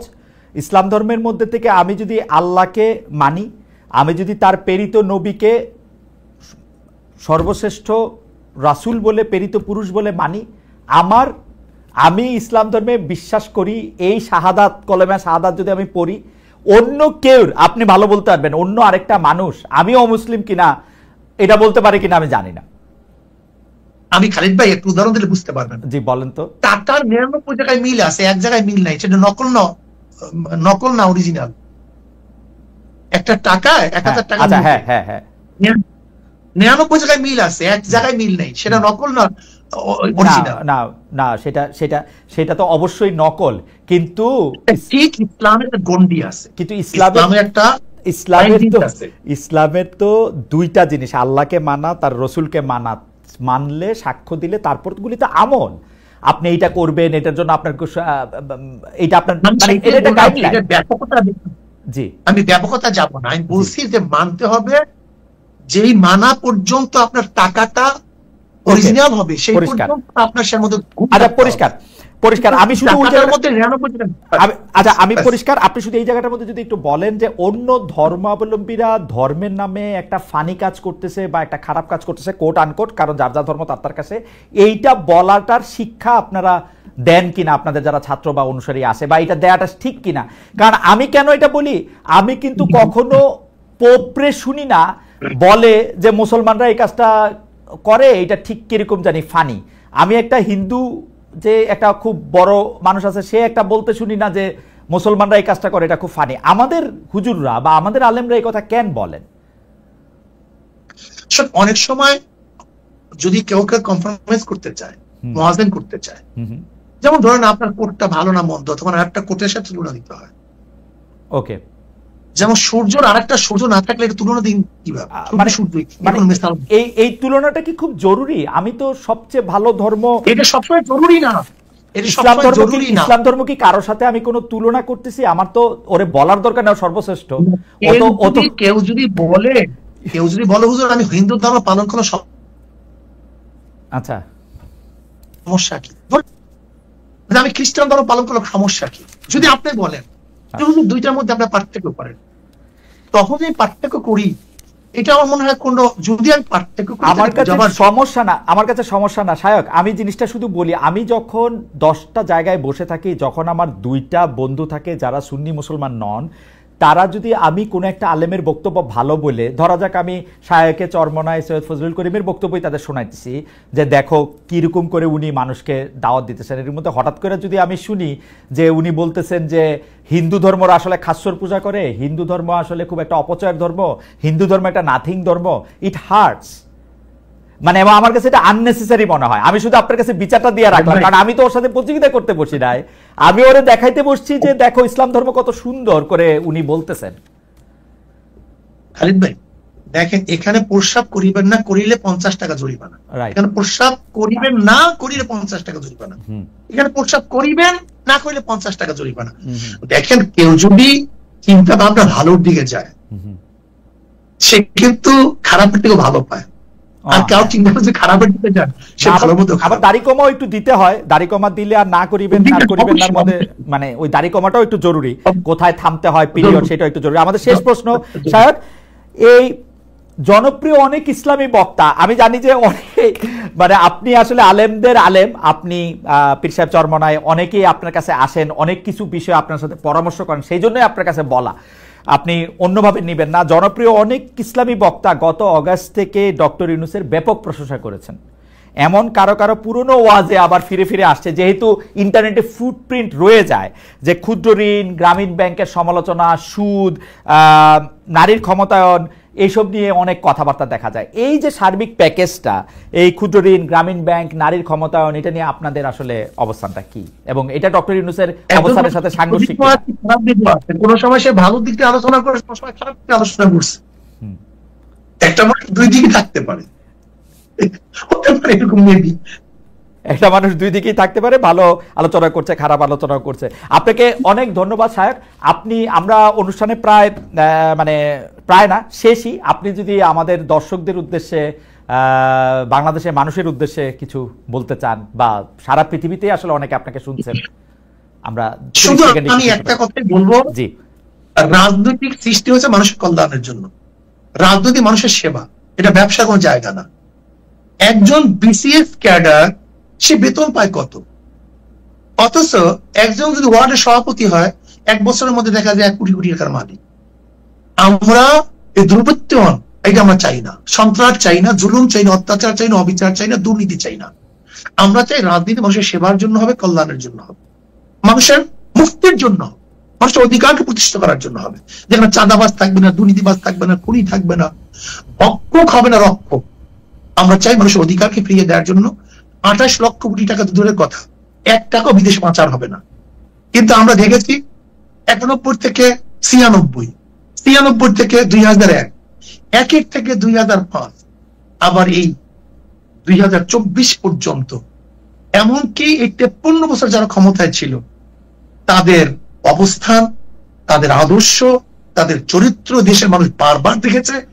আমি মনে করি যা পরীক্ষা হয়ে গেছে তাকে পরীক্ষা করার কোনো প্রয়োজন নাই, যাকে আমরা পরীক্ষা করি নাই এদেরকে নতুনভাবে পরীক্ষা করা উচিত। যারা বারবার দেশ পরিচালিত করেছে, তারা পরীক্ষা বারবার ফেল করেছে, তাদেরকে পরীক্ষা আমরা নিতে চাই না। আমরা চাই নতুন কোন আদর্শ নীতি বাংলাদেশ স্ট্যাবলিশড হোক, মানুষের অধিকারকে ফিরিয়ে দেবো, সেই নীতি আদর্শ ইসলাম। এতে ডেমোক্রেসি আমরা দেখেছি, সোশ্যালিজম দেখেছি, ক্যাপিটালিজম দেখেছি, কমিউনিজম দেখেছি, সেকুলারিজম দেখেছি, কোন ইসলাম কোন নীতি আমাদের শান্তি দিতে পারেনি। আমি মনে করি ইসলামী আদর্শ বাস্তবায়ন হলে এদেশে মানুষ শান্তি পাবে। আর একটা কথা শেষ, 2 নম্বর জমিতে 1 নম্বর ফসল হয় না, 2 নম্বর উস্তাদের মাধ্যমে 1 নম্বর ছাত্র হয় না, 2 নম্বর নেতার মাধ্যমে দেশ কোনদিন 1 নম্বর হবে না। আল্লাহ আমাদের সবাইকে কবুল করে নেন। আপনাকে অশেষ ধন্যবাদ, সবাইকে ধন্যবাদ। শাহেখ চরমনায় আপনাকে অনেক ধন্যবাদ। আপনি অনেকক্ষণ সময় নিয়ে আমাদের অনেকগুলি প্রশ্ন জবাব দিয়েছেন। আপনাদের যে বক্তব্য সেটা আমাদেরকে সুন্দর এবং সুষ্ঠুভাবে উপস্থাপন করেছেন।